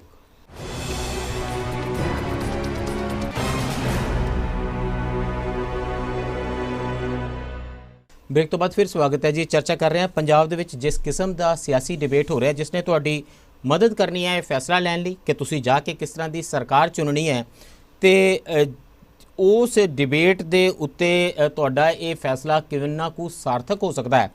ਤੇ ਪੰਜਾਬ ਦੀ ਜਿਹੜੀ ਪਿਛਲੀ ਵਿਰਾਸਤ ਹੈ, ਸਾਡੀ ਜਿਹੜੀ ਰਾਜਨੀਤਿਕ ਸਮਝ ਹੈ, ਸਾਡੀ ਜਿਹੜੀ ਅੰਦੋਲਨੀ ਅਪਰੋਚ ਰਹੀ ਹੈ, ਕੇਂਦਰ ਦੇ ਨਾਲ ਜੋ ਪੰਜਾਬ ਦੇ ਰਿਸ਼ਤੇ ਰਹੇ ਨੇ, ਉਹਦੇ ਵਿੱਚੋਂ ਪੰਜਾਬ ਦੀ ਨਵੀਂ ਸਿਆਸਤ ਦਾ ਚਿਹਰਾ ਮੋਰਾ ਉਸ ਪ੍ਰਿਜ਼ਮ ਦੇ ਵਿੱਚੋਂ ਕਿਹੋ ਜਿਹਾ ਦਿਖਾਈ ਦਿੰਦਾ ਹੈ। ਇਸ ਬਾਰੇ ਚਰਚਾ ਕਰਨ ਲਈ ਸਾਡੇ ਨਾਲ ਡਾਕਟਰ ਪ੍ਰਮੋਦ ਕੁਮਾਰ ਜੀ ਨੇ ਅੱਜ। ਡਾਕਟਰ ਪ੍ਰਮੋਦ ਕੁਮਾਰ ਜੀ, ਅਸੀਂ ਕਾਸਟ ਬਾਰੇ ਗੱਲਾਂ ਕੀਤੀਆਂ ਨੇ ਕਾਫੀ। ਮੈਨੂੰ ਇੰਝ ਲੱਗ ਰਿਹਾ ਸੀ ਜਿਵੇਂ ਜਦੋਂ ਤੱਕ ਅਗਲੀ ਇਲੈਕਸ਼ਨ ਆਏਗੀ ਅਸੀਂ ਇਹ ਗੱਲਬਾਤ ਕਰਾਂਗੇ ਕਿ ਪੰਜਾਬ ਦਾ ਦਲਿਤ ਪਲੱਸ ਪੰਜਾਬ ਦਾ OBC ਵਰਸਸ ਜੱਟ ਸਿੱਖ ਪਲੱਸ ਅਪਰ ਕਾਸਟ ਹਿੰਦੂ ਸਿੱਖ, ਇਹਨਾਂ ਟਰਮਸ ਦੇ ਵਿੱਚ ਸ਼ਾਇਦ 5 ਸਾਲਾਂ ਬਾਅਦ ਅਸੀਂ ਡਿਬੇਟ ਕਰ ਰਹੇ ਹੋਵਾਂਗੇ। ਜੇ ਇਸ ਇਲੈਕਸ਼ਨ ਦਾ ਫੈਸਲਾ ਇਹਨਾਂ ਖਿੱਚੀਆਂ ਹੋਈਆਂ ਲਾਈਨਾਂ ਦੇ ਉੱਤੇ ਨਹੀਂ ਹੁੰਦਾ, ਜੇ ਅਸੀਂ ਇਹ ਮੰਨ ਲੈਂਦੇ ਹਾਂ ਕਿ ਇੱਥੇ ਕੋਈ ਯੋਗੀ ਵਰਗੀ ਜਾਂ ਅਖਿਲੇਸ਼ ਵਰਗੀ ਸਿਆਸਤ ਨਹੀਂ ਹੋ ਰਹੀ, ਤਾਂ ਫਿਰ ਉਹ ਸਿਆਸਤ ਵੀ ਤਾਂ ਨਹੀਂ ਹੋ ਰਹੀ ਜਿਹਦੀ 5 ਸਾਲ ਗੱਲ ਹੁੰਦੀ ਰਹੀ ਹੈ ਕਿ ਜੀ ਡਰੱਗਸ ਦਾ ਇਸ਼ੂ ਹੈ, ਰੇਤੇ ਦਾ ਇਸ਼ੂ ਹੈ, ਲਿਕਰ ਦਾ ਇਸ਼ੂ ਹੈ, ਅਨਇੰਪਲੋਇਮੈਂਟ ਦਾ ਇਸ਼ੂ ਹੈ, ਫਾਰਮਰਸ ਦੇ ਇਸ਼ੂ ਨੇ, ਕਰਪਸ਼ਨ ਦਾ ਇਸ਼ੂ ਹੈ, ਜਾਂ ਪੰਜਾਬ ਦੇ ਇਨਕਰੀਜ਼ਿੰਗ ਡੈਟ ਦਾ ਕਰਜ਼ਾ ਜਿਹੜਾ ਪੰਜਾਬ ਸਿਰ ਚੜਿਆ ਇਹਦਾ ਇਸ਼ੂ ਹੈ। ਤਾਂ ਫਿਰ ਸਿਆਸਤ ਹੋ ਕਿਸ ਤੇ ਰਹੀ ਹੈ? ਕੁਝ ਤਾਂ ਟੀਵੀ ਡਿਬੇਟਾਂ ਦੇ ਵਿੱਚੋਂ ਤਮਾਸ਼ੇਬਾਜ਼ੀ ਤੋਂ ਹੋ ਰਹੀ ਹੈ। ਐਂਟਰਟੇਨਮੈਂਟ ਵਾਲਾ ਪੁਆਇੰਟ ਮੈਂ ਲੈ ਲੈਣਾ, ਸਟੈਂਡ ਅਪ ਕਾਮੇਡੀ ਵਾਲਾ ਪੁਆਇੰਟ ਮੈਂ ਲੈ ਲੈਣਾ, ਪਰ ਇਹਨਾਂ ਸਾਰੀ ਜਿਹੜੀ ਗੱਲਬਾਤ ਹੁੰਦੀ ਹੈ, ਜਿੰਨੀ ਵੀ ਇਹ ਸਤਹੀ ਹੋਵੇ, ਇਹਦੇ ਥੱਲੇ ਐਕਚੁਅਲ ਰੀਅਲ ਸੀਰੀਅਸ ਰਾਜਨੀਤੀ ਦੀਆਂ ਸਟ੍ਰੇਨਸ ਤਾਂ ਹੁੰਦੀਆਂ ਹੀ ਨੇ। ਉਹ ਆਪਸ ਵਿੱਚ ਕਿਹੜੀਆਂ ਸਟ੍ਰੇਨਸ ਨੇ, ਅਸੀਂ ਉਹਨਾਂ ਤੰਦਾਂ ਨੂੰ ਕੱਢ ਸਕਦੇ ਹਾਂ ਕਿ ਜਦੋਂ ਤੁਸੀਂ ਇਹ ਡਿਬੇਟ ਕਰਦੇ ਹੋ ਕਿ ਚੰਨੀ ਵਰਸਸ ਸਿੱਧੂ ਜਾਂ ਕਾਂਗਰਸ ਵਰਸਸ ਦਿਸ ਜਾਂ ਅਕਾਲੀ ਦਲ ਪਲੱਸ ਬਸਪਾ ਕਿੱਦਾਂ ਦਾ ਰਹੇਗਾ, actually what are we debating other than winnability? ਦੇਖੋ, ਸਮਾਜਿਕ ਫਾਲਟ ਲਾਈਨਸ ਤਾਂ ਹੈਗੀਆਂ ਹੀ ਨੇ ਜਿਹੜੀਆਂ ਭਿੜ ਰਹੀਆਂ ਨੇ। ਦੇਖੋ, ਇਹ ਜਿਹੜੀਆਂ ਫਾਲਟ ਲਾਈਨਸ ਨੇ ਇਹਨਾਂ ਨੂੰ ਕਾਫੀ ਹੱਦ ਤੱਕ ਵੋਟ ਬੈਂਕ ਜਾਂ ਰੀਅਲ ਮੰਨ ਲੈਣਾ ਇਹ ਬੜੀ ਵੱਡੀ ਗਲਤੀ ਹੈ ਪੰਜਾਬ ਦੇ ਕੰਟੈਕਸਟ। ਯੂਪੀ 'ਚ ਮੰਨਿਆ ਜਾ ਸਕਦਾ ਕਿਉਂਕਿ ਯੂਪੀ 'ਚ ਉਹ ਰੀਅਲ ਵੀ ਨੇ ਔਰ ਉਹ ਪੋਲੀਟੀਕਲ ਵੀ ਨੇ। ਪੰਜਾਬ 'ਚ ਮੈਂ ਤੁਹਾਨੂੰ ਜਿਵੇਂ ਐਗਜ਼ਾਮਪਲ ਦਿੱਤਾ ਹੈ, ਪੰਜਾਬ 'ਚ ਪੋਲੀਟੀਕਲ ਨਹੀਂ ਹੈ ਉਸ ਸੈਂਸ। ਕੁਝ ਹੱਦ ਤੱਕ ਸਟਰਕਚਰਲ ਲੈਵਲ ਤੇ ਇਨਇਕੁਐਲਿਟੀਜ਼ ਹੈਗੀਆਂ ਨੇ, ਫਾਲਟ ਲਾਈਨ ਐਗਜ਼ਿਸਟ ਕਰਦੀਆਂ, ਪਰ ਬਿਹੇਵੀਅਰਲ ਲੈਵਲ ਤੇ ਇਹ ਬਿਲਕੁਲ ਐਗਜ਼ਿਸਟ ਨਹੀਂ ਕਰਦੀਆਂ। ਔਰ ਸ਼ਾਇਦ ਰਾਜਨੀਤੀ ਜਿਹੜੀ ਹੈ ਬਿਹੇਵੀਅਰ ਨੂੰ ਛੱਡ ਕੇ ਸਟਰਕਚਰ ਤੇ ਜਾ ਰਹੀ ਹੈ। ਜਿਹੜਾ ਮੈਂ ਤੁਹਾਨੂੰ ਕਿਹਾ ਸੀ, ਜਿਹੜਾ ਪੰਜਾਬ ਦਾ ਮਲਟੀਕਲਚਰ ਪ੍ਰੋਜੈਕਟ ਹੈ ਉਹਨੂੰ ਨੇਗੇਟ ਕਰਨ ਦੀ ਇਹ ਰਾਜਨੀਤੀ ਹੈ ਔਰ ਇਹ ਕਾਮਯਾਬ ਨਹੀਂ ਹੋਣਗੇ, ਮੈਨੂੰ ਉਮੀਦ ਹੈ। ਔਰ ਅਗਲੇ 5 ਸਾਲ ਬਾਅਦ ਤੇ ਮੈਨੂੰ ਸ਼ਾਇਦ ਲੱਗਦਾ ਹੈ ਕਿ ਇਹਨਾਂ ਨੂੰ ਇਸੇ ਇਲੈਕਸ਼ਨ 'ਚ ਲੈਸਨ ਮਿਲ ਜਾਊਗਾ ਕਿ ਜਦੋਂ ਜਿਹੜੀਆਂ ਵੋਟ ਬੈਂਕ ਲੈਣ ਦੀ ਇਹ ਕੋਸ਼ਿਸ਼ ਕਰ ਰਹੇ ਸੀ ਉਹਨਾਂ ਲਈ ਵੋਟ ਨਹੀਂ ਪਾਣਗੇ, ਕਿਉਂਕਿ ਲੋਕ ਉਸ ਗੱਲਾਂ ਤੇ ਅਲਾਈਵ ਨੇ। ਉਹਨਾਂ ਨੂੰ ਪਤਾ ਹੈ ਕਿ ਅਸੀਂ ਆਪਣੀ ਜਾਤੀ ਦੇ ਆਧਾਰ ਤੇ ਜਾਂ ਆਪਣੇ ਧਰਮ ਦੇ ਆਧਾਰ ਤੇ ਵੋਟਾਂ ਨਹੀਂ ਪਾਣੀਆਂ। Large population about an imagined demographic vote bank ਜਿਹੜਾ ਹੁਣੇ ਇਹ ਸਾਨੂੰ ਪਿਛਲੇ 1.5 ਸਾਲ ਦੇ ਵਿੱਚ ਬੜਾ ਸਮਝਾਇਆ ਗਿਆ ਕਿ ਇੱਕ ਬਹੁਤ ਵੱਡਾ ਵੋਟ ਬੈਂਕ ਕਿਸਾਨ ਦਾ ਵੋਟ ਬੈਂਕ ਹੈ। ਪੰਜਾਬ ਦਾ ਅੰਦੋਲਨ ਕਿਸਾਨੀ ਮੁੱਦਿਆਂ ਦੇ ਆਲੇ ਦੁਆਲੇ ਕੇਂਦਰਿਤ ਰਿਹਾ। ਉਹ ਭਾਵੇਂ ਕਹਿਣ ਨੂੰ ਕਿਸਾਨ ਮਜ਼ਦੂਰ ਅੰਦੋਲਨ ਸੀ, ਉਹ ਸੀਗਾ ਕਿਸਾਨ ਅੰਦੋਲਨ, ਤੇ ਜਿਨ੍ਹਾਂ ਦੀਆਂ ਜ਼ਮੀਨਾਂ ਨੇ ਉਹਨਾਂ ਦਾ ਅੰਦੋਲਨ ਸੀਗਾ। ਦੂਸਰੇ ਤਾਂ ਸੈਕੰਡ ਕਲਾਸ ਅੰਦੋਲਨਕਾਰੀ ਸੀਗੇ ਜਿਹੜੇ ਕਹਿੰਦੇ ਤਾਂ ਕੀ ਹੋ ਗਿਆ, ਮੇਰੀ ਜ਼ਮੀਨ ਹੈ ਨਹੀਂ, ਮੇਰੀ ਜ਼ਮੀਰ ਤਾਂ ਹੈ, which means there is a hierarchy between ਜ਼ਮੀਨ ਐਂਡ ਜ਼ਮੀਰ। ਜੇ ਜ਼ਮੀਨ ਹੈਗੀ ਹੈ ਫਿਰ ਠੀਕ ਹੈ, ਜੇ ਜ਼ਮੀਨ ਨਹੀਂ ਹੈਗੀ ਤਾਂ ਜ਼ਮੀਰ ਦੀ ਵੀ ਲੋੜ ਪੈ ਜਾਂਦੀ ਹੈ, ਤੁਸੀਂ ਅੰਦੋਲਨ ਦਾ ਹਿੱਸਾ ਹੋ ਜਾਂਦੇ ਹੋ। You get all of that. ਪਰ ਬਹੁਤ ਸਾਰਾ ਡਿਸਕੋਰਸ ਪਿਛਲੇ 1.5-2 ਸਾਲਾਂ ਵਿੱਚ ਬਣਿਆ ਹੈ, ਖਾਸ ਤੌਰ ਤੇ ਜਦੋਂ ਤੋਂ ਲੈ ਕੇ ਕਿਸਾਨੀ ਆਤਮ ਹੱਤਿਆਵਾਂ ਦਾ ਇੱਕ ਲੰਬਾ ਬੜਾ ਦਰਦਨਾਕ ਦੌਰ ਚੱਲਿਆ ਕਿ ਸਾਡੀ ਸਾਰੀ ਸਿਆਸਤ ਦੀ ਗੱਲਬਾਤ ਬੜੀ ਰੂਰਲ ਸੈਂਟਰਿਕ, ਐਗਰੇਰੀਅਨ ਸੈਂਟਰਿਕ, ਖੇਤੀ ਸੈਂਟਰਿਕ, ਜ਼ਮੀਨ ਸੈਂਟਰਿਕ ਹੁੰਦੀ ਜਾ ਰਹੀ ਹੈ। ਇੱਕ ਇਹੋ ਜਿਹੇ ਸਮੇਂ ਜਦੋਂ ਅਸੀਂ ਇਨਕਰੀਜ਼ਿੰਗ ਅਰਬਨਾਈਜੇਸ਼ਨ ਦੇਖ ਰਹੇ ਹਾਂ, ਜਿਸ ਵੇਲੇ ਪੰਜਾਬ ਦੇ ਪਿੰਡ ਕਸਬਈ ਬਣਨ ਨੂੰ ਤੇ ਕਸਬੇ ਸ਼ਹਿਰ ਬਣਨ ਨੂੰ ਚੱਲ ਰਹੇ ਨੇ, ਮਿਊਨਿਸਪਲ ਕਾਰਪੋਰੇਸ਼ਨਾਂ ਬਣ ਰਹੀਆਂ ਨੇ, ਮਿਊਨਿਸਪਲ ਕਮੇਟੀਆਂ ਬਣ ਰਹੀਆਂ ਨੇ, ਕਿ ਸਾਰਾ ਪੋਲੀਟੀਕਲ ਡਿਸਕੋਰਸ ਪੇਂਡੂ ਦਾ ਲਬਾਦਾ ਪਹਿਨ ਕੇ ਕਿਸੇ ਐਕਚੁਅਲ ਰਿਐਲਿਟੀ ਨੂੰ ਝੁਠਲਾ ਰਿਹਾ। ਥੱਲੇ ਜਿਹੜਾ ਡਿਸਕੋਰਸ ਹੈ ਕਿ ਉਹ ਸੱਚਮੁੱਚ ਸਾਰੀ ਕਿਸਾਨੀ ਨੂੰ, ਖੇਤੀ ਨਾਲ ਜੁੜੇ ਸਾਰੇ ਪੰਜਾਬ ਦੀ ਪੋਪੂਲੇਸ਼ਨ ਨੂੰ ਇੱਕ ਵੋਟ ਬੈਂਕ ਦੇ ਤੌਰ ਦੇ ਉੱਤੇ ਆਪਣੇ ਆਪ ਨੂੰ ਦੇਖੇਗਾ। ਜਦੋਂ ਸਿੰਘੂ ਬਾਰਡਰ ਤੋਂ ਵਾਪਸ ਆਵੇਗਾ ਤੇ ਕੀ ਉਹ ਦੁਬਾਰਾ ਅਕਾਲੀ ਤੇ ਕਾਂਗਰਸੀ ਤੇ ਭਾਜਪਾ ਹੀ ਹੋਵੇਗਾ, ਕਾਮਰੇਡ ਹੋਵੇਗਾ, ਕਿ ਉਹ ਕਿਸਾਨ ਹੋਵੇਗਾ। ਇਹ ਆਇਡੈਂਟੀਟੀਜ਼ ਆਪਸ ਵਿੱਚ ਕਿਵੇਂ ਗੱਲ ਕਰਨਗੀਆਂ ਜਿਸ ਵੇਲੇ ਉਹ ਵੋਟ ਪਾਉਣ ਜਾਣਗੀਆਂ? ਦੇਖੋ, ਗੱਲ ਇਹ ਹੈ ਕਿ ਮੈਨੂੰ ਜੋ ਗੱਲ ਹੁਣ ਨਜ਼ਰ ਆ ਰਹੀ ਹੈ ਕਿ ਜਿਹੜੀ ਗ੍ਰਾਮਰ ਆਫ ਪੋਲਿਟਿਕਸ ਹੈ ਸਾਡੇ ਇੱਥੇ ਇਲੈਕਸ਼ਨ ਦੀ ਜੀ, ਉਹ ਇੱਕ ਤਾਂ ਉਹਦੇ 'ਚ ਉਹਦਾ ਲੈਵਲ ਜਿਹੜਾ ਹੈ ਜਾਂ ਲੈਂਗੁਏਜ ਜਿਹੜੀ ਹੈ ਉਹ ਬਿਲਕੁਲ ਪੈਡੈਸਟੇਰੀਅਨ ਹੈ, ਸਟਰੀਟ ਵਾਲੀ ਹੈ। ਇੱਕ ਜਿਹਦੇ 'ਚ ਨਾ ਤਾਂ ਕੋਈ ਵਿਜ਼ਨ ਨਜ਼ਰ ਆਉਂਦੀ, ਨਾ ਰਾਜਨੀਤੀ ਆਉਂਦੀ ਹੈ। Sign of the times also. ਹਾਂ, ਔਰ ਦੂਸਰਾ ਵੈਂਡੇਟਾ ਹੈ। ਉਹਦੇ 'ਚ ਵੈਂਡੇਟਾ ਦੇ ਵਿੱਚ ਇਹ ਹੈ ਕਿ ਜਸਟਿਸ ਨਾਮ ਦੀ ਚੀਜ਼ ਨਹੀਂ ਹੈ। ਕਿ ਮੈਂ ਕਿਹਾ ਸੀ ਇਲੈਕਸ਼ਨ ਮੈਨੀਫੈਸਟੋ 'ਚ ਵੀ ਫਲਾਣੇ ਨੂੰ ਅੰਦਰ ਕਰ ਦਿਆਂਗੇ, ਅਸੀਂ ਕਰਤਾ। ਉਹ 'ਚ ਇਹ ਨਹੀਂ ਕਿਹਾ ਜਾਂਦਾ ਕਿ ਅਸੀਂ ਜਸਟਿਸ ਦਿੱਤਾ ਲੋਕਾਂ ਨੂੰ। ਉਹਦੇ ਨਾਲ ਡਰੱਗ ਦੀ ਪ੍ਰੋਬਲਮ ਖਤਮ ਹੋ ਜਾਏਗੀ, ਉਹਦੇ ਨਾਲ ਜਿਹੜੀਆਂ ਦੂਸਰੀਆਂ ਹੋਰ ਪ੍ਰੋਬਲਮ ਹੈਗੀਆਂ ਉਹ ਖਤਮ ਹੋ, ਮਾਫੀਆ ਜਿਹੜਾ ਹੈਗਾ ਸਟੈਂਡ ਦਾ ਖਤਮ ਹੋ ਜਾਏਗਾ। ਆਪਣਾ ਕੋਈ ਪਰਪਸ ਨਹੀਂ ਉਹ ਚੀਜ਼ਾਂ ਨੂੰ ਖਤਮ ਕਰਨ ਦਾ। ਅਸੀਂ ਸਤੀ ਤੌਰ ਤੇ, ਉੱਪਰਲੇ ਤੌਰ ਤੇ ਹੀ ਰਾਜਨੀਤੀ ਕਰ ਰਹੇ ਹਾਂ, ਜਿਹਦੇ 'ਚ ਜਿਹੜੇ ਐਕਟਰ ਨੇ ਉਹੀ ਇੰਪੋਰਟੈਂਟ ਨੇ, ਫੈਕਟਰ ਇੰਪੋਰਟੈਂਟ ਨਹੀਂ ਨੇ। ਸੋ ਐਕਟਰ ਨੂੰ ਲੈ ਕੇ ਤੁਸੀਂ ਕਦੀ ਸਿੱਧੂ ਜੀ ਨੂੰ ਲੈ ਲੈਂਦੇ ਹੋ, ਕਦੀ ਚੰਨੀ ਨੂੰ ਲੈ ਲੈਂਦੇ ਹੋ, ਕਦੀ ਮਜੀਠਾ ਜੀ ਨੂੰ ਲੈ ਲੈਂਦੇ ਹੋ, ਕਦੀ ਕੇਜਰੀਵਾਲ ਜੀ ਆ ਗਏ। ਹੁਣ ਕੇਜਰੀਵਾਲ, ਇਹ ਸਾਰੀ ਮੈਨੂੰ ਲੱਗਦਾ ਕੁਝ ਵਪਾਰੀ ਜਿਵੇਂ ਆ ਜਾਂਦੇ ਨੇ, ਇੱਕ ਵਪਾਰ ਹੈ ਮੰਡੀ ਜਾ ਕੇ। ਦੈਟਸ ਹਾਊ ਯੂ ਸੀ ਹਿਮ? ਹਾਂ, ਨਹੀਂ ਸਾਰਿਆਂ ਨੂੰ, ਮੈਂ ਸਾਰੀ ਰਾਜਨੀਤੀ 'ਚ ਇੱਕ ਵਪਾਰੀ ਮੰਡੀਕਰਨ ਰਾਜਨੀਤੀ ਦਾ ਹੋਇਆ, ਜਿਸ 'ਚ ਤੁਸੀਂ ਸਭ ਕੁਝ ਫਰੈਂਚਾਈਜ਼ੀ ਮਾਡਲ ਨੇ, ਸਭ ਕੁਝ ਅਵੇਲੇਬਲ ਹੈ ਤੁਹਾਨੂੰ, ਜਿਹਨੂੰ ਮਰਜ਼ੀ ਖਰੀਦ ਲਓ, ਜਿੱਧਰ ਮਰਜ਼ੀ ਲੈ ਜਾਓ। ਸੋ ਇਹ ਮੰਡੀਕਰਨ ਦੀ ਇੱਕ ਰਾਜਨੀਤੀ ਜਿਹੜੀ ਹੈ, ਔਰ ਪੋਲੀਟੀਕਲ ਵੈਂਡਟਾ ਸਿਰਫ ਜਸਟਿਸ ਨਾ ਦੇਣ ਲਈ ਖਾਲੀ ਵੈਂਡਟਾ ਕਰਨਾ, ਇਹ ਡਿਸਟੋਰਸ਼ਨਸ ਹੈ ਪੰਜਾਬ ਦੀ ਰਾਜ। ਪੰਜਾਬ 'ਚ ਕਦੀ ਵੀ ਮੈਂ ਤੁਹਾਨੂੰ ਦੱਸਾਂ ਵੀ ਵੈਂਡਟਾ ਦੀ ਰਾਜਨੀਤੀ ਨਹੀਂ ਸੀ। ਉਹਦੇ 'ਚ ਜੋ ਕੋਰਟਸ ਦਾ ਫੈਸਲਾ ਹੈ ਜਾਂ ਕੋਰਟਸ ਇਨਐਫੀਸ਼ੀਐਂਟ ਹੋ ਸਕਦੇ ਨੇ, ਜਸਟਿਸ ਨਹੀਂ ਡਿਲੀਵਰ ਕਰ ਸਕਦੇ, ਉਹ ਅਲੱਗ ਗੱਲ ਹੈ। ਉਹ ਸਿਸਟਮਿਕ ਇਸ਼ੂਜ਼ ਨੇ, ਤੇ ਉਹ ਇੱਕ ਤਾਂ ਉਹ ਚੱਲਿਆ। ਹੁਣ ਉਹਦੇ ਨਾਲ ਨਾਲ ਜਿਹੜੇ ਮੁੱਦੇ ਜਿਹੜੇ ਸੀਗੇ, ਜਿਵੇਂ ਤੁਸੀਂ ਗੱਲ ਕੀਤੀ ਹੈ ਕਿ ਵੀ ਇੱਕ ਜਿਹੜੀ ਅਰਬਨਿਜ਼ਮ ਹੋਈ ਹੈ ਜਾਂ ਅਰਬਨਾਈਜੇਸ਼ਨ ਦਾ ਇੱਕ ਪ੍ਰੋਸੈਸ ਚੱਲ ਰਿਹਾ ਹੈ, ਤੂਫਾਨ ਹੈ ਪਿੱਛੇ ਬਿਲਕੁਲ, ਔਰ ਉਹਦੇ ਬਾਰੇ ਕੋਈ ਸੋਚ ਨਹੀਂ, ਕੋਈ ਸਮਝ ਨਹੀਂ, ਕਿਉਂਕਿ ਅਸੀਂ ਹਾਲੇ ਵੀ ਵੋਟਾਂ ਤੇ ਨਜ਼ਰ ਹੈ ਕਿ ਸ਼ਾਇਦ ਕਿਸਾਨ ਹੁੰਦਾ ਹੈ ਤੇ ਇਹਦੇ ਕਿਸਾਨ ਹੀ ਵੋਟ ਪਾ ਦੇਗਾ। ਨਹੀਂ, ਕਿਸਾਨ ਵੀ ਹੈ, ਕਿਸਾਨ ਟੀਚਰ ਵੀ ਹੈ, ਕਿਸਾਨ ਇੱਕ ਡਾਕਟਰ ਵੀ ਹੈ, ਕਿਸਾਨ ਦਾ ਬੱਚਾ ਅਨਇੰਪਲਾਇਡ ਵੀ ਹੈ। ਮਤਲਬ ਕਿਸਾਨ ਖਾਲੀ ਕਿਸਾਨ ਨਹੀਂ ਹੈ, ਉਹਦੀਆਂ ਆਇਡੈਂਟੀਟੀਜ਼ ਨੇ ਹੈ। ਉਹ ਆਇਡੈਂਟੀਟੀਜ਼ ਜਿਹੜੀਆਂ ਨੇ ਉਹ ਅਲੱਗ ਤਰ੍ਹਾਂ ਦੇ ਨਾਲ, ਜੇ ਤੁਸੀਂ ਆਨਸਰ ਨਹੀਂ ਕਰਦੇ ਉਹਨਾਂ ਆਇਡੈਂਟੀਟੀਜ਼ ਦਾ, ਤੁਹਾਡੇ ਕੋਲ ਕੁਝ ਨਹੀਂ ਹੈ। ਸਮਝਾਇਆ ਜਾ ਰਿਹਾ ਕਿ ਕਿਸਾਨ ਆਇਡੈਂਟੀਟੀ ਬਾਕੀ ਸਭ ਆਇਡੈਂਟੀਟੀਜ਼ ਨੂੰ ਸਬਸਿਊਮ ਕਰ ਦੇਗੀ, ਪਰ ਜਦ ਕਿ ਉਹ ਜਾਂ ਹਿੰਦੂ ਆਇਡੈਂਟੀਟੀ ਆਪਣੇ ਆਪ 'ਚ ਸਬਸਿਊਮ ਕਰ ਦੇਗੀ, ਖਾਲੀ ਟ੍ਰੇਡਰ ਹੀ ਹੁੰਦਾ। ਜਿਵੇਂ ਹਿੰਦੂ ਕੁਝ ਹੋਰ ਹੋ ਨਹੀਂ ਸਕਦਾ, ਖਾਲੀ ਟ੍ਰੇਡਰ ਹੈ, ਜਾਂ ਦਲਿਤ ਕੁਝ ਹੋ ਨਹੀਂ ਸਕਦਾ, ਖਾਲੀ ਮੀਨੀਅਲ ਕਾਸਟ ਹੈ। ਇੱਦਾਂ ਦਾ ਨਹੀਂ ਹੈ। ਸੋ ਮੈਨੂੰ ਇਹ ਲੱਗਦਾ ਵੀ ਇਹ ਲੈਸਨ ਰਾਜਨੀਤਿਕ ਦਲਾਂ ਨੂੰ ਜ਼ਰੂਰ ਮਿਲੂਗਾ ਜਦੋਂ ਇਲੈਕਸ਼ਨ ਦੇ ਰਿਜ਼ਲਟ ਆਉਣਗੇ। ਤੁਸੀਂ ਆਊਟਕਮ ਦੇਖ ਲੈਣਾ। ਹਾਂ, ਤੁਸੀਂ ਆਊਟਕਮ ਦੇਖ ਲੈਣਾ ਕਿ ਜਿਸ ਤਰ੍ਹਾਂ ਦੀ ਇਹ ਕੰਸੋਲੀਡੇਟ ਕਰਨ ਦੀ ਅਟੈਂਪਟ ਹੈ, ਔਰ ਇਹਦੇ ਵਿੱਚ ਉਹ ਪਾਰਟੀਆਂ ਬਿਲਕੁਲ ਫੇਲ ਹੋਣਗੀਆਂ ਜਿਹੜੀਆਂ ਕਿ ਐਕਸਕਲੂਸਿਵ ਵੋਟ ਬੈਂਕ ਨੂੰ ਐਡਰੈਸ ਕਰ ਰਹੀਆਂ, ਨਾ ਕਿ ਉਹਨਾਂ ਨੂੰ as A part of the multiculture reality Punjab ਦੀ ਜਿਹੜੀ ਇੱਕ ਵਿਰਸਾ ਹੈ ਉਹਦੇ ਵਿੱਚ ਜੇ ਨਹੀਂ ਕਰਦੀਆਂ ਆਨਸਰ ਤੇ ਇਹ ਇਲੈਕਸ਼ਨ ਦੇ ਵਿੱਚ ਨਤੀਜੇ ਉਹਨਾਂ ਨੂੰ ਨਜ਼ਰ ਆ ਜਾਣਗੇ। Let me pick your brain a little bit more on ਆਪ, ਜਿੱਥੋਂ ਤੱਕ ਆਮ ਆਦਮੀ ਪਾਰਟੀ ਦਾ ਸਵਾਲ ਹੈ, ਇਸ ਵਰਤਾਰੇ ਨੂੰ ਤੁਸੀਂ ਕਿਵੇਂ ਦੇਖਦੇ ਹੋ ਕਿ ਦਿੱਲੀ ਦੇ ਵਿੱਚ ਵੀ ਤੇ ਇੱਥੇ ਵੀ ਕਿ ਆਮ ਆਦਮੀ ਪਾਰਟੀ ਨੇ ਜਿਹੜੀ ਕਾਂਗਰਸ ਤੇ ਬੀਜੇਪੀ ਦੇ ਵਿਚਕਾਰ ਜਿੰਨੀ ਕੁ ਕੋਈ ਇੱਕ ਆਈਡੀਓਲੋਜੀਕਲ ਐਬਿਸ ਬਚੀ ਸੀ, ਜਿੰਨਾ ਕੁ ਉਹ ਖੱਪਾ ਬਚਿਆ ਸੀਗਾ, ਖਾਈ ਸੀਗੀ, ਬਹੁਤ ਮਾਮਲਿਆਂ ਦੇ ਵਿੱਚ ਤਾਂ ਕੋਈ ਫਰਕ ਨਹੀਂ, ਉਹ ਫਰੈਂਚਾਈਜ਼ੀ ਸਿਸਟਮ ਵਾਲੀ ਤੇ ਗੱਲ ਟੁਕਦੀ ਹੈ ਦੋਨਾਂ ਦੇ ਉੱਤੇ ਹੀ, ਤੇ ਜੇ ਨਾ ਟੁਕਦੀ ਹੁੰਦੀ ਤਾਂ ਕੋਵਿਡ ਬੜਾ ਵੱਡਾ ਇਸ਼ੂ ਹੁੰਦਾ ਪੰਜਾਬ ਦੇ ਵਿੱਚ, ਹਜ਼ਾਰਾਂ ਬੰਦੇ ਸਾਡੇ ਮਰ ਗਏ। ਪਰ ਜੇ ਕੋਵਿਡ ਇਸ਼ੂ ਬਣੇਗਾ ਤਾਂ ਫਿਰ ਇਹ ਇਸ਼ੂ ਬਣ ਜਾਏਗਾ ਕਿ ਹੈਲਥ ਕੇਅਰ ਪ੍ਰਾਈਵੇਟ ਸੈਕਟਰ 'ਚ ਕਿੰਨੀ ਕੁ ਹੋਣੀ ਚਾਹੀਦੀ ਹੈ, ਤੇ ਉਹਦੇ 'ਚ ਤਾਂ ਸਾਡੀ ਸਹਿਮਤੀ ਹੈ। ਇਸ ਕਰਕੇ ਬੱਚੇ ਸਾਡੇ ਜਿੰਨੇ ਮਰਜ਼ੀ ਮਰਨ, ਮਾਪੇ ਸਾਡੇ ਜਿੰਨੇ ਮਰਜ਼ੀ ਰੁੱਲ ਜਾਣ ਕੋਵਿਡ ਦੇ ਵਿੱਚ, ਕੋਵਿਡ ਇਲੈਕਸ਼ਨਾਂ 'ਚ ਇਸ਼ੂ ਨਹੀਂ ਬਣੇਗਾ। ਇਦੋਂ ਵੱਡੀ ਸੰਸਾਰ ਦੀ ਪਰਲੋ ਆ ਜੇ ਉਹ ਵੀ ਨਹੀਂ ਇਸ਼ੂ ਬਣਨਾ, ਦੈਟ ਆਈ ਅੰਡਰਸਟੈਂਡ। ਸਟਿਲ ਜਿੰਨੀ ਕੁ ਉਹ ਆਪਸ ਵਿੱਚ ਖਾਈ ਬੱਚੀ ਸੀ ਕਿ ਆਪ ਨੇ ਉਹਨਾਂ ਲਾਈਨਸ ਨੂੰ ਬਲਰ ਨਹੀਂ ਕਰ ਦਿੱਤਾ ਪੂਰੀ ਤਰ੍ਹਾਂ ਨਾਲ। ਆਪ ਦੇ ਆਉਣ ਤੋਂ ਬਾਅਦ ਜਿਹੜੀ ਕਾਂਗਰਸ ਤੇ ਬੀਜੇਪੀ ਦੇ ਵਿਚਕਾਰਲਾ ਖੱਪਾ ਵੀ ਪੂਰੀ ਤਰ੍ਹਾਂ ਭਰ ਗਿਆ। ਹੁਣ ਡਿਫਿਊਜ਼ਡ ਸਟੇਟ ਹੈ, ਮਡੀਡ ਵਾਟਰਸ ਹੈ, ਤੁਸੀਂ ਕਿਤੋਂ ਵੀ ਨਿਕਲ ਕੇ ਕਿਸੇ ਵੀ ਪਾਸੇ ਜਾ ਸਕਦੇ ਹੋ। One is that. ਟੂ, ਮੈਂ ਇਹ ਵੀ ਸੋਚ ਰਿਹਾ ਕਿ 97 ਤੋਂ ਬਾਅਦ ਜਿਸ ਕਿਸਮ ਦਾ ਇਹ ਅਲਾਇੰਸ ਅਕਾਲੀ ਦਲ ਤੇ ਭਾਜਪਾ ਦਾ ਰਿਹਾ, ਹੁਣ ਅੱਜ ਦੀ ਤਾਰੀਖ ਦੇ ਵਿੱਚ ਕਿਸਾਨੀ ਅੰਦੋਲਨ ਦੇ ਵੇਲੇ ਇੰਜ ਲੱਗ ਰਿਹਾ ਸੀ ਭਾਜਪਾ ਪੂਰੀ ਤਰ੍ਹਾਂ ਨਾਲ ਮਾਰਜਨਲਾਈਜ਼ ਹੋ ਗਈ ਪੰਜਾਬ ਦੇ ਵਿੱਚ। ਹੁਣ ਮੈਨੂੰ ਇੱਕ ਤਾਂ ਇਹ ਦਿਸ ਰਿਹਾ ਕਿ ਭਾਜਪਾ ਦੀ ਐਕਸੈਪਟੇਬਿਲਿਟੀ ਪੰਜਾਬ ਦੇ ਵਿੱਚ ਪਿਛਲੇ ਕੁਝ ਦਹਾਕਿਆਂ ਤੋਂ ਹੁਣ ਚਰਮ ਸੀਮਾ ਤੇ ਆ। ਕੋਈ ਵੀ ਕਿਸੇ ਵੀ ਪਾਰਟੀ ਨੂੰ ਛੱਡ ਕੇ ਭਾਜਪਾ ਵਿੱਚ ਜਾ ਸਕਦਾ, ਯੂਨੀਵਰਸਲੀ ਉਹ ਐਕਸੈਪਟੇਬਲ ਹੈ, ਰਿਸਪੈਕਟੇਬਲ ਲੱਗ ਰਹੀ ਹੈ। ਉਹਦੇ 'ਚ ਕੋਈ ਵੀ ਜਾਵੇ ਆਵੇ, ਕਿਤੇ ਕਿਸੇ ਨੂੰ ਕੋਈ ਦਾਗ ਨਹੀਂ ਲੱਗ ਰਿਹਾ। ਜਿਵੇਂ ਕਦੀ ਕੇਂਦਰ 'ਚ ਭਾਜਪਾ ਛੂਤ ਬਣੀ ਸੀ, ਪੰਜਾਬ 'ਚ ਵੀ ਬਣਦੀ ਦਿਖਾਈ ਦੇ ਰਹੀ ਸੀ, ਉਹ ਨਹੀਂ ਰਹੀ। ਹੁਣ ਇੱਦਾਂ ਲੱਗਦਾ ਵੀ ਜਿੰਨੀ ਦੇਰ ਅਕਾਲੀ ਦਲ ਦਾ ਅਲਾਇੰਸ ਰਿਹਾ ਇਹ ਕਨਫਾਈਨਡ ਤਾਂ ਰਹੀ ਹੈ। ਇਹ ਜੇ ਸਾਰੀਆਂ ਵੀ ਜਿੱਤ ਜਾਂਦੇ 100% ਸਫਲਤਾ ਵੀ ਤਾਂ 23 ਸੀਟਾਂ ਤੱਕ ਹੀ ਸੀ।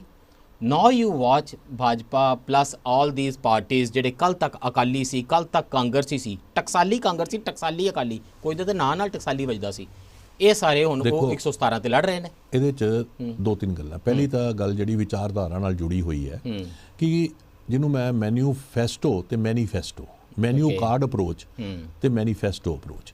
ਹੁਣ ਤੁਸੀਂ ਰਾਜਨੀਤੀ 'ਚ ਟ੍ਰੈਂਡ ਚੱਲ ਪਿਆ ਮੈਨੂ ਕਾਰਡ ਦੇ ਦੇਣਾ ਕਿ ਭਾਈ ਤੂੰ ਕਿਸਾਨ ਹੈ ਤੇ ਦੱਸ ਤੈਨੂੰ ਕੀ ਚਾਹੀਦਾ, ਅਸੀਂ ਇਹ ਦੇ ਦਾਂਗੇ। ਤੂੰ ਨੌਜਵਾਨ ਹੈ ਤੈਨੂੰ ਇਹ ਦੇ ਦਾਂਗੇ, ਤੂੰ ਵਿਮਨ ਹੈ ਤੈਨੂੰ ਇਹ ਦੇ ਦਿਆਂਗੇ। ਤੇ ਮੈਨੂ ਕਾਰਡ, ਜਿਵੇਂ ਰੈਸਟੋਰੈਂਟ ਜਾਂਦੇ ਹੋ ਤੁਹਾਨੂੰ ਮੈਨੂ ਕਾਰਡ ਦੇ ਦਿੱਤਾ, ਲੈਪਟਾਪ ਲਓ, ਸਾਈਕਲ ਲਓ, ਖਾਣਾ ਖਾਣਾ ਲੈ ਲਓ, ਸਸਤਾ ਆਟਾ ਦਾਲ ਲਓ, 1000 ਰੁਪਏ ਟਰਾਲੀ ਰੇਤਾ। ਉਹਦੇ ਪਿੱਛੇ ਜਿਹੜੇ ਮੁੱਦੇ ਸੀ ਮੈਨੀਫੈਸਟੋ 'ਚ ਕੀ ਹੁੰਦਾ, ਇੱਕ ਹਿਸਟੋਰੀਕਲ ਵਿਜ਼ਨ ਹੁੰਦੀ ਹੈ। ਚੰਡੀਗੜ੍ਹ ਦਾ ਮਸਲਾ ਹੋ ਗਿਆ, ਪਾਣੀਆਂ ਦਾ ਮਸਲਾ ਹੋ ਗਿਆ, ਸੈਂਟਰ ਸਟੇਟ ਰਿਲੇਸ਼ਨ ਦਾ ਮਸਲਾ ਹੋ ਗਿਆ, ਪੰਜਾਬ ਦੇ ਕਲਚਰ ਦਾ, ਪੰਜਾਬੀ ਲੈਂਗੁਏਜ ਦਾ ਮਸਲਾ ਹੋ ਗਿਆ। ਕਿਹੜਾ ਸੁਪਨਾ ਦੇਖਣਗੇ, ਅੱਛਾ ਹੋ ਗਿਆ। ਹੁਣ ਉਹ ਮੈਨੀਫੈਸਟੋ 'ਚ ਹੁੰਦੇ ਸੀ। ਹੁਣ ਜਦੋਂ ਮੈਨੂ ਕਾਰਡ ਅਪਰੋਚ ਆ ਗਈ, ਫਰੈਂਚਾਈਜ਼ੀ ਮਾਡਲ ਆ ਗਏ, ਉਹਨੇ ਸਾਰੀ ਜਿਹੜੀ ਪੰਜਾਬ ਦੀ ਇੱਕ ਹੋਂਦ ਸੀ ਉਹਨੂੰ ਨਿਗੇਟ ਕਰਨ ਦੀ ਇਹ ਅਟੈਂਪਟ ਹੈ। ਤਾਂ ਮੈਨੂੰ ਲੱਗਦਾ ਵੀ ਕਿਸੇ ਲੈਵਲ ਤੇ ਲੋਕਾਂ ਨੂੰ ਸ਼ਾਇਦ ਇਹ ਗੱਲ ਲੱਗਦੀ ਹੋਏਗੀ ਵੀ ਸਾਨੂੰ ਨਿਗੇਟ ਕੀਤਾ ਜਾ ਰਿਹਾ, ਸਾਡੀ ਇੱਕ ਹੋਂਦ ਨੂੰ ਨਿਗੇਟ ਕੀਤਾ ਜਾ ਰਿਹਾ। ਔਰ ਪੰਜਾਬ ਦੇ ਵਿੱਚ ਹੁਣ ਮੈਨੂੰ ਤਾਂ ਇਦਾਂ ਹੀ ਲੱਗਦਾ ਕਿ ਜਿਵੇਂ ਮਤਲਬ ਕੋਈ ਵਪਾਰੀ ਆ ਗਏ ਨੇ, ਉਹ ਆਪਣਾ ਖਰੀਦੋ ਫਰੋਖਤ ਕਰ ਰਹੇ ਨੇ, ਕੁਝ ਬੰਦਿਆਂ ਨੂੰ ਖਰੀਦ ਲੈਣਾ। ਜਿਵੇਂ ਤੁਸੀਂ ਕਿਹਾ ਕਿ ਬੀਜੇਪੀ ਦੇ ਹੁਣ ਕੋਈ ਵੀ ਚਲੇ ਜਾਂਦਾ, ਉਹ ਇਸ ਕਰਕੇ ਕਿ ਨਾ ਤਾਂ ਬੀਜੇਪੀ ਦੀ ਆਪਣੀ ਆਈਡੀਓਲੋਜੀ ਰਹੀ, ਨਾ ਹੁਣ ਹੋਰ ਪਾਰਟੀਆਂ ਦੀ ਕੋਈ ਆਈਡੀਓਲੋਜੀ ਰਹੀ। ਇੱਧਰ ਦੇ ਉੱਧਰ ਚਲ ਜਾਓ, ਧੱਬਾ ਕਿੱਥੇ ਲੱਗਣਾ, ਸਵੇਰੇ ਇੱਧਰ ਚਲੇ ਗਏ, ਸ਼ਾਮ ਨੂੰ ਉੱਧਰ ਆ ਗਏ, ਪਰਸੋਂ ਉੱਧਰ ਨੂੰ ਚਲੇ ਗਏ। ਸੋ ਉਹ ਜਿਹੜੇ ਵਿਚਾਰ ਕਲੀਅਰੈਸਟ ਮੈਨੂ ਕਾਰਡ, ਉਹ ਸਿੱਧੇ ਹੀ ਕਹਿੰਦੇ ਅਸੀਂ ਮੈਨੂ ਕਾਰਡ ਪਾਰਟੀਆਂ, ਅਸੀਂ ਬਿਨਾਂ ਆਈਡੀਓਲੋਜੀ ਤੋਂ ਪਾਰਟੀਆਂ। ਦੋਸਤੋ ਤੁਹਾਡੀਆਂ ਕੀ ਪ੍ਰੋਬਲਮਸ ਹੈ, ਮੈਂ ਸਾਰੀਆਂ ਦਾ ਸੋਲੂਸ਼ਨ ਲੈ ਕੇ ਆਵਾਂਗਾ। ਦੇਖੋ ਉਹਦੇ 'ਚ ਕੀ ਹੈ, ਉਹਦੇ ਮੈਨੂੰ ਇੱਕੋ ਹੀ ਹੈਗਾ ਪ੍ਰੋਬਲਮ, ਮੈਨੂੰ ਆਪ ਨਾਲ ਜਾਂ ਕਿਸੇ ਨਾਲ ਨਹੀਂ ਹੈ। ਜਿਹੜੀ ਤੁਸੀਂ ਚੇਂਜ ਦੀ ਰਾਜਨੀਤੀ ਕਹਿੰਦੇ ਹੋ, ਜਿਹੜੀ ਚੇਂਜ ਆਉਂਦੀ ਹੈ ਰਵਾਇਤੀ ਪਾਰਟੀਆਂ ਤੋਂ ਚੇਂਜ ਆਉਂਦੇ ਨੇ, ਉਹਨਾਂ ਨੂੰ ਪੁੱਛੋ ਵੀ ਇਹ ਚੇਂਜ ਆਲਟਰਨੇਟਿਵ ਲਈ ਹੈ ਕਿ ਚੇਂਜ ਖਾਲੀ ਚਿਹਰਿਆਂ ਦੀ ਹੈ ਜਾਂ ਚੇਂਜ ਖਾਲੀ ਵਿਨੇਬਿਲਟ ਕੈਂਡੀਡੇਟ ਦੀ ਹੈ।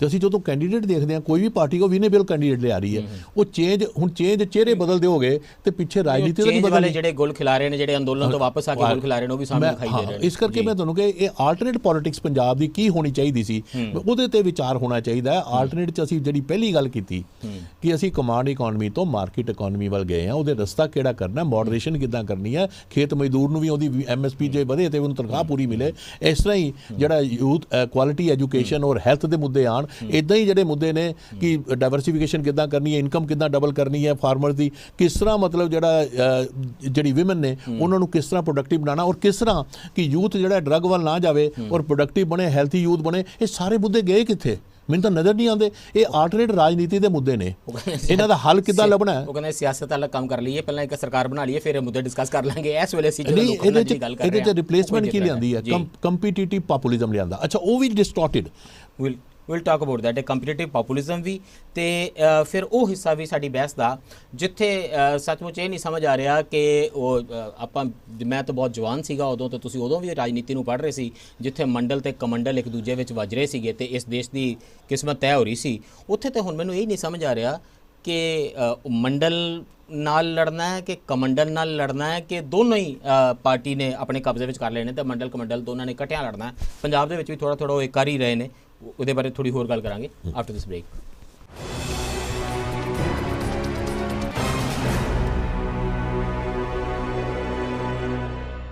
ਬ੍ਰੇਕ ਤੋਂ ਬਾਅਦ ਫਿਰ ਸਵਾਗਤ ਹੈ ਜੀ। ਚਰਚਾ ਕਰ ਰਹੇ ਹਾਂ ਪੰਜਾਬ ਦੇ ਵਿੱਚ ਯੂਪੀ ਵਰਗੀ ਹੋ ਰਹੀ ਸਿਆਸਤੀ ਗੱਲਬਾਤ ਬਾਰੇ ਤੇ ਇਸ ਖਦਸ਼ੇ ਬਾਰੇ ਵੀ ਕਿ ਇਸੇ ਗੱਲਬਾਤ ਦੇ ਆਧਾਰ ਤੇ, ਇਹਨਾਂ ਬਹਿਸਾਂ ਦੇ ਆਧਾਰ ਤੇ ਰਾਜਨੀਤੀ ਬਾਰੇ ਬਣਾਈ ਜਾ ਰਹੀ ਇਸੇ ਕਿਸਮ ਦੀ ਸਮਝ ਦੇ ਆਧਾਰ ਤੇ ਸਾਡੇ ਕਰੋੜਾਂ ਲੋਕਾਂ ਨੇ ਇਹ ਫੈਸਲਾ ਕਰਨਾ ਹੈ ਕਿ ਕੌਣ ਉਹਨਾਂ ਦੀਆਂ ਕਿਸਮਤਾਂ ਦਾ ਫੈਸਲਾ ਕਰੇਗਾ ਤੇ ਇਹ ਫੈਸਲਾ ਕਰਨ ਦੇ ਦਿਨ ਬੜੇ ਨਜ਼ਦੀਕ ਆ ਰਹੇ ਨੇ। ਸਾਡੇ ਨਾਲ ਇਸ ਚਰਚਾ ਵਿੱਚ ਸ਼ਾਮਿਲ ਨੇ ਡਾਕਟਰ ਪ੍ਰਮੋਦ ਕੁਮਾਰ ਜੀ, ਸਿਆਸਤ ਦੇ, ਆਰਥਿਕਤਾ ਦੇ, ਰਾਜਨੀਤੀ ਦੇ, ਨੀਤੀ ਘਾੜਿਆਂ ਦੇ ਤੇ ਇਹਨਾਂ ਦੇ ਬੇਈਮਾਨੀਆਂ ਦੇ ਮਾਹਿਰ। ਡਾਕਟਰ ਪ੍ਰਮੋਦ ਕੁਮਾਰ ਜੀ, ਗੱਲ ਦੱਸੋ ਕਿ ਇਹ ਜਿੱਥੋਂ ਮੰਡਲ ਕਮੰਡਲ ਦੀ ਰਾਜਨੀਤੀ ਨੇ ਦੇਸ਼ ਦੀ ਅਸਲੀ ਰਾਜਨੀਤੀ ਦੀ ਰੂਪਰੇਖਾ ਬਣਾਈ ਸੀ, ਦਰਅਸਲ ਇਹ ਕਿਹਾ ਜਾ ਰਿਹਾ ਹੈ ਕਿ ਕਿਉਂਕਿ ਯੂਪੀ ਦੇ ਵਿੱਚ ਵੀ ਇਲੈਕਸ਼ਨ ਹੋ ਰਹੀ ਹੈ ਕਿ ਉੱਤਰ ਪ੍ਰਦੇਸ਼ ਨੇ, ਉੱਤਰਾਖੰਡ ਨੇ, ਇਹ ਜਿਹੜੇ ਰਾਜ ਨੇ ਇਹ ਤੈਅ ਕਰਦੇ ਨੇ ਕਿ ਦੇਸ਼ ਦੀ ਸਿਆਸਤ ਕਿਸ ਪਾਸੇ ਨੂੰ ਚੱਲੇ।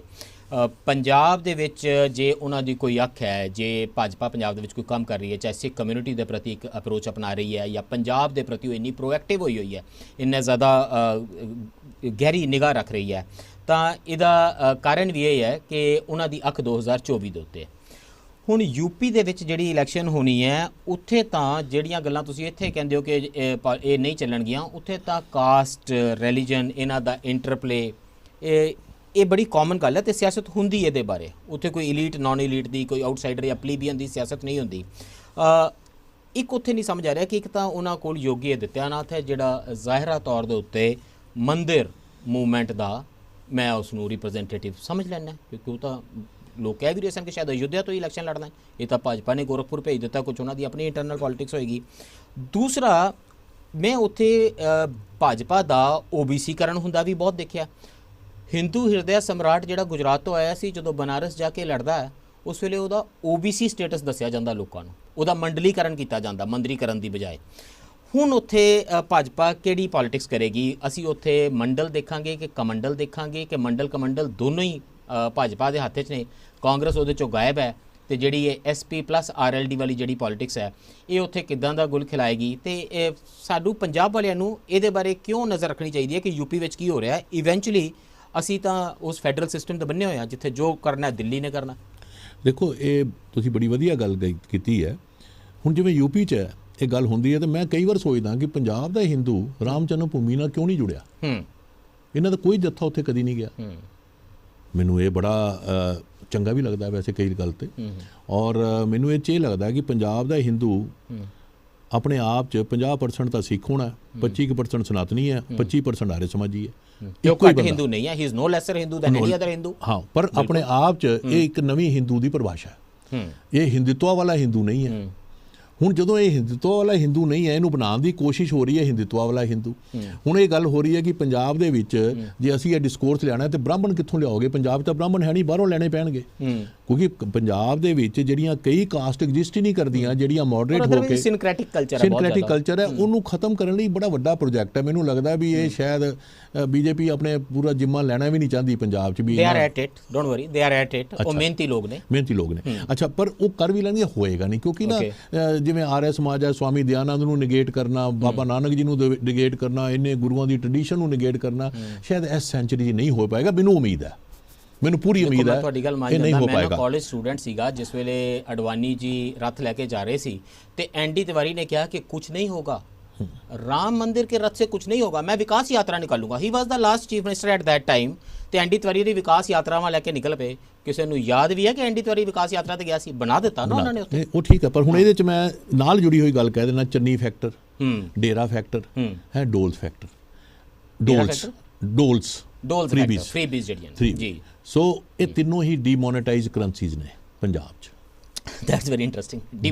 ਡੀਮੋਨੇਟਾਈਜ਼ ਕਰੰਸੀਜ਼ ਨੇ, ਔਰ ਇਹ ਇਹਨਾਂ ਨੂੰ ਹੀ ਮੇਨ ਕਰੰਸੀ ਬਣਿਆ ਜਾ ਰਿਹਾ। ਔਰ ਮੈਂ ਸਮਝਦਾ ਵੀ ਰਾਜਨੀਤੀ ਲਈ ਇਹ ਬੜਾ ਵੱਡਾ ਇੱਕ ਗਲਤੀ ਹੋਏਗੀ ਤੇ ਰਾਜਨੀਤਿਕ ਦਲ ਜਿਨ੍ਹਾਂ ਨੇ ਅੱਗੇ ਆਣਾ ਹੈ, ਜਿਹੜੇ ਕਿ ਜਿੱਤਣਾ ਚਾਹੁੰਦੇ ਨੇ, ਉਹਨਾਂ ਲਈ ਇੱਕ ਐਡਵਾਈਸ ਵੀ ਹੈ ਕਿ ਇਹਨਾਂ ਤੇ ਜ਼ਿਆਦਾ ਰਿਲਾਈ ਨਾ ਕਰਨ, ਕਿਉਂਕਿ ਇਹ ਜਿੱਤ ਦਾ ਰਾਸਤਾ ਨਹੀਂ ਹੈ ਪੰਜਾਬ 'ਚ। ਇਹ ਯੂਪੀ 'ਚ ਹੋ ਸਕਦਾ, ਪੰਜਾਬ 'ਚ ਇਹ ਨਹੀਂ ਹੈ। ਕਿਉਂਕਿ ਮੈਂ ਇਹਦੇ ਬਾਰੇ ਪਹਿਲੇ ਤੁਹਾਨੂੰ ਦੱਸ ਦੇਵਾਂ ਕਿ ਚੰਨੀ ਫੈਕਟਰ ਜਿਹੜਾ ਕਾਸਟ ਦਾ ਫੈਕਟਰ ਹੈ, ਜਿਹਨੂੰ ਕਾਸਟ ਬਾਰੇ ਕਿਹਾ ਜਾਂਦਾ, ਉਹ 'ਚ ਮਜ਼੍ਹਬੀ ਵੀ ਨੇ, ਉਹ 'ਚ ਰਵੀਦਾਸੀਏ ਵੀ ਨੇ, ਉਹਦੇ 'ਚ ਵਾਲਮੀਕੀ ਵੀ ਨੇ, ਉਹ 'ਚ ਆਧਰਮੀ ਵੀ ਨੇ, ਉਹਦੇ 'ਚ ਰਾਏ ਸਿੱਖ ਵੀ ਨੇ। ਹੁਣ ਉਹਨਾਂ ਨੂੰ ਕੋਈ ਤੁਸੀਂ ਹੋਮੋਜੀਨੀਅਸ ਬਣਾ ਕੇ ਇੱਕ ਤਾਰ 'ਚ ਬੰਨ੍ਹ ਲੈਣਾ, ਉਹਦੇ ਨਾਲ ਡੇਰੇ ਜੁੜੇ ਹੋਏ ਨੇ। ਹੁਣ ਡੇਰੇ ਵੀ ਡੀਮੋਨੇਟਾਈਜ਼ ਨੇ ਕਿ ਡੇਰੇ ਆਪਣੇ ਆਪ 'ਚ ਉਹਨਾਂ ਨੇ ਲੈਸਨ ਲੈ ਲਿਆ ਹਿਸਟੋਰੀਕਲੀ ਕਿ ਸਾਨੂੰ ਸਿੱਧੇ ਤੌਰ ਤੇ ਰਾਜਨੀਤੀ ਦਖਲ ਨਹੀਂ ਦੇਣਾ ਚਾਹੀਦਾ, ਪਿੱਛੇ ਬਹਿ ਕੇ ਕਰ ਲਈਏ। ਅੱਛਾ, ਔਰ ਜਦੋਂ ਪਿੱਛੇ ਬਹਿ ਕੇ ਵੀ ਕਰਦੇ ਨੇ ਤੇ ਮੈਂ ਦੇਖ ਰਿਹਾ ਸੀ ਡਾਟਾ ਕਿ 56 ਕਾਂਸਟੀਚੁਐਂਸੀ 'ਚ ਇਹਨਾਂ ਦਾ ਮਾੜੀ ਮੋਟੀ ਪ੍ਰੈਜ਼ੈਂਸ ਹੈ ਸਾਰਿਆਂ ਦੀ, 6 ਮੇਨ ਡੇਰੇ ਜਿਹੜੇ ਨੇ, ਪਰ ਦੇ ਕਾਂਟ ਚੇਂਜ। ਉਸ ਇਲੈਕਸ਼ਨ ਨੂੰ ਇੰਨਾ ਇਨਫਲੂਐਂਸ ਨਹੀਂ ਕਰ ਸਕਦੇ ਕਿ ਕਿਸੇ ਨੂੰ ਜਿੱਤਣ ਵੱਲ ਲੈ ਸਕਣ। ਜਿਹੜਾ ਉਹਨਾਂ ਤੇ ਇੱਕ ਐਮਫੈਸਿਸ ਜ਼ਿਆਦਾ ਦਿੰਦਾ, ਦੂਜੇ ਕੰਸੋਲੀਡੇਟ ਹੋ ਜਾਂਦੇ ਨੇ, ਜਿਹਨੂੰ ਅਸੀਂ ਰਿਵਰਸ ਕੰਸੋਲੀਡੇਸ਼ਨ ਕਹਿੰਦੇ ਆ। ਮੰਨ ਲਿਆ, let me ask you a question 5 years in advance. Chandrashekhar Azad, ਕੀ ਨਾਮ, ਇਹੀ ਨਾਮ ਹੈ ਨਾ ਉਹਨਾਂ ਦਾ, ਉੱਥੇ ਜਿਹੜੇ ਦਲਿਤ ਲੀਡਰ ਨੇ ਯੂਪੀ ਦੇ ਵਿੱਚ ਨਵੇਂ ਉੱਭਰਦੇ, ਉਹ ਇੱਕ ਨਾਰਾ ਲੈ ਕੇ ਉੱਥੇ ਚੱਲਦੇ ਨੇ ਕਿ ਜਿਤਨੀ ਹਮਾਰੀ ਸੰਖਿਆ ਉਤਨੀ ਹਮਾਰੀ ਭਾਗੀਦਾਰੀ। ਤੇ ਇਸ ਬੇਸਿਸ ਉੱਤੇ OBC ਦੇ ਕਾਸਟ ਸੈਂਸਸ ਦੀ ਵੀ ਬੜੀ ਜ਼ਬਰਦਸਤ ਗੱਲ ਹੋ ਰਹੀ ਹੈ। ਉਹ ਕਹਿ ਰਹੇ ਨੇ ਸਾਰੀਆਂ ਕਾਸਟ ਦਾ ਸੈਂਸਸ ਕਰੋ।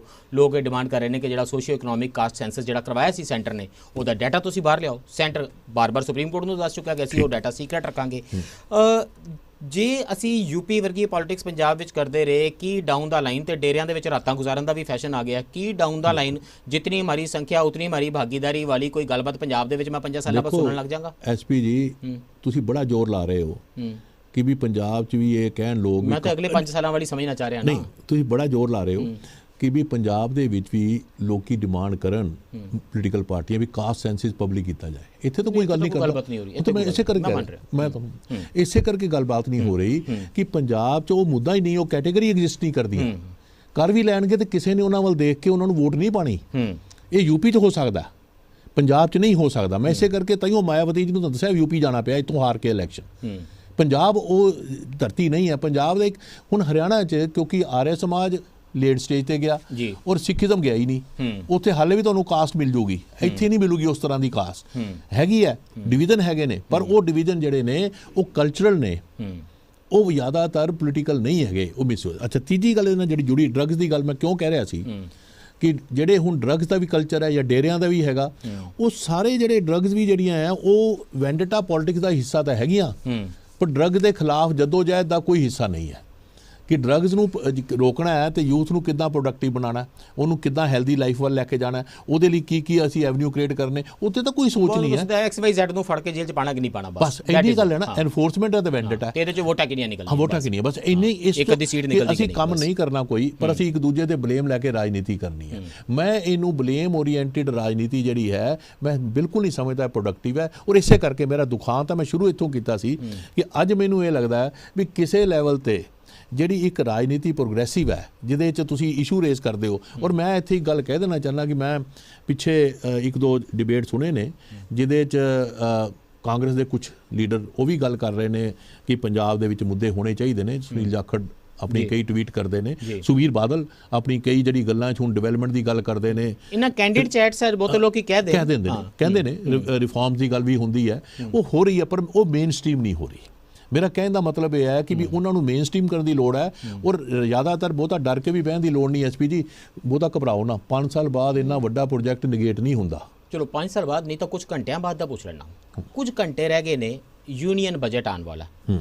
ਜਿਹੜੀ ਸਟੇਟ ਦੇ ਵਿੱਚ ਇਲੈਕਸ਼ਨ ਹੋਰ ਜਾਰੀ ਹੋਵੇ, ਇਲੈਕਸ਼ਨ ਪ੍ਰਚਾਰ ਦੇ ਬਾਰੇ TV ਡਿਬੇਟ ਕਹਿ ਕੇ ਸ਼ੁਰੂ ਹੋਣ ਕਿ ਜੀ ਸਿਆਸੀ ਪਾਰਾ ਚੜ੍ਹਦਾ ਜਾ ਰਿਹਾ ਹੈ, ਪੰਜਾਬ ਨੂੰ ਝੋਨਾ ਦਾ ਬੁਖਾਰ ਚੜ੍ਹ ਗਿਆ ਹੈ, ਉਹਦੇ ਵਿੱਚ ਸਾਰੀ ਸਿਆਸਤ ਪੰਜਾਬ ਦੇ ਲੋਕਾਂ ਨਾਲ ਗੱਲ ਕਰ ਰਹੀ ਹੈ ਤੇ ਯੂਨੀਅਨ ਬਜਟ ਬਾਰੇ ਕੋਈ ਗੱਲ ਹੀ ਨਹੀਂ ਹੋ ਰਹੀ। ਸਾਡੀ ਪੰਜਾਬ ਦੀ ਕੀ ਉਹਦੇ 'ਚ ਕੋਈ ਡਿਮਾਂਡ ਹੋਵੇਗੀ, ਕੀ ਸਾਡੀ ਆਸ ਉਮੀਦ ਹੈ? ਆਈ ਐਮ ਸ਼ੋਰ ਕਿ ਨਾਰਥ ਬਲਾਕ ਸਾਊਥ ਬਲਾਕ ਦੇ ਵਿੱਚ ਅੱਗ ਲੱਗੀ ਹੋਵੇਗੀ ਕਿ ਭਾਈ 5 ਸਟੇਟਾਂ ਵਿੱਚ ਇਲੈਕਸ਼ਨ ਜੇ ਸੋਚ ਸਮਝ ਕੇ ਯੂਨੀਅਨ ਬਜਟ ਬਣਾਇਆ ਜੇ।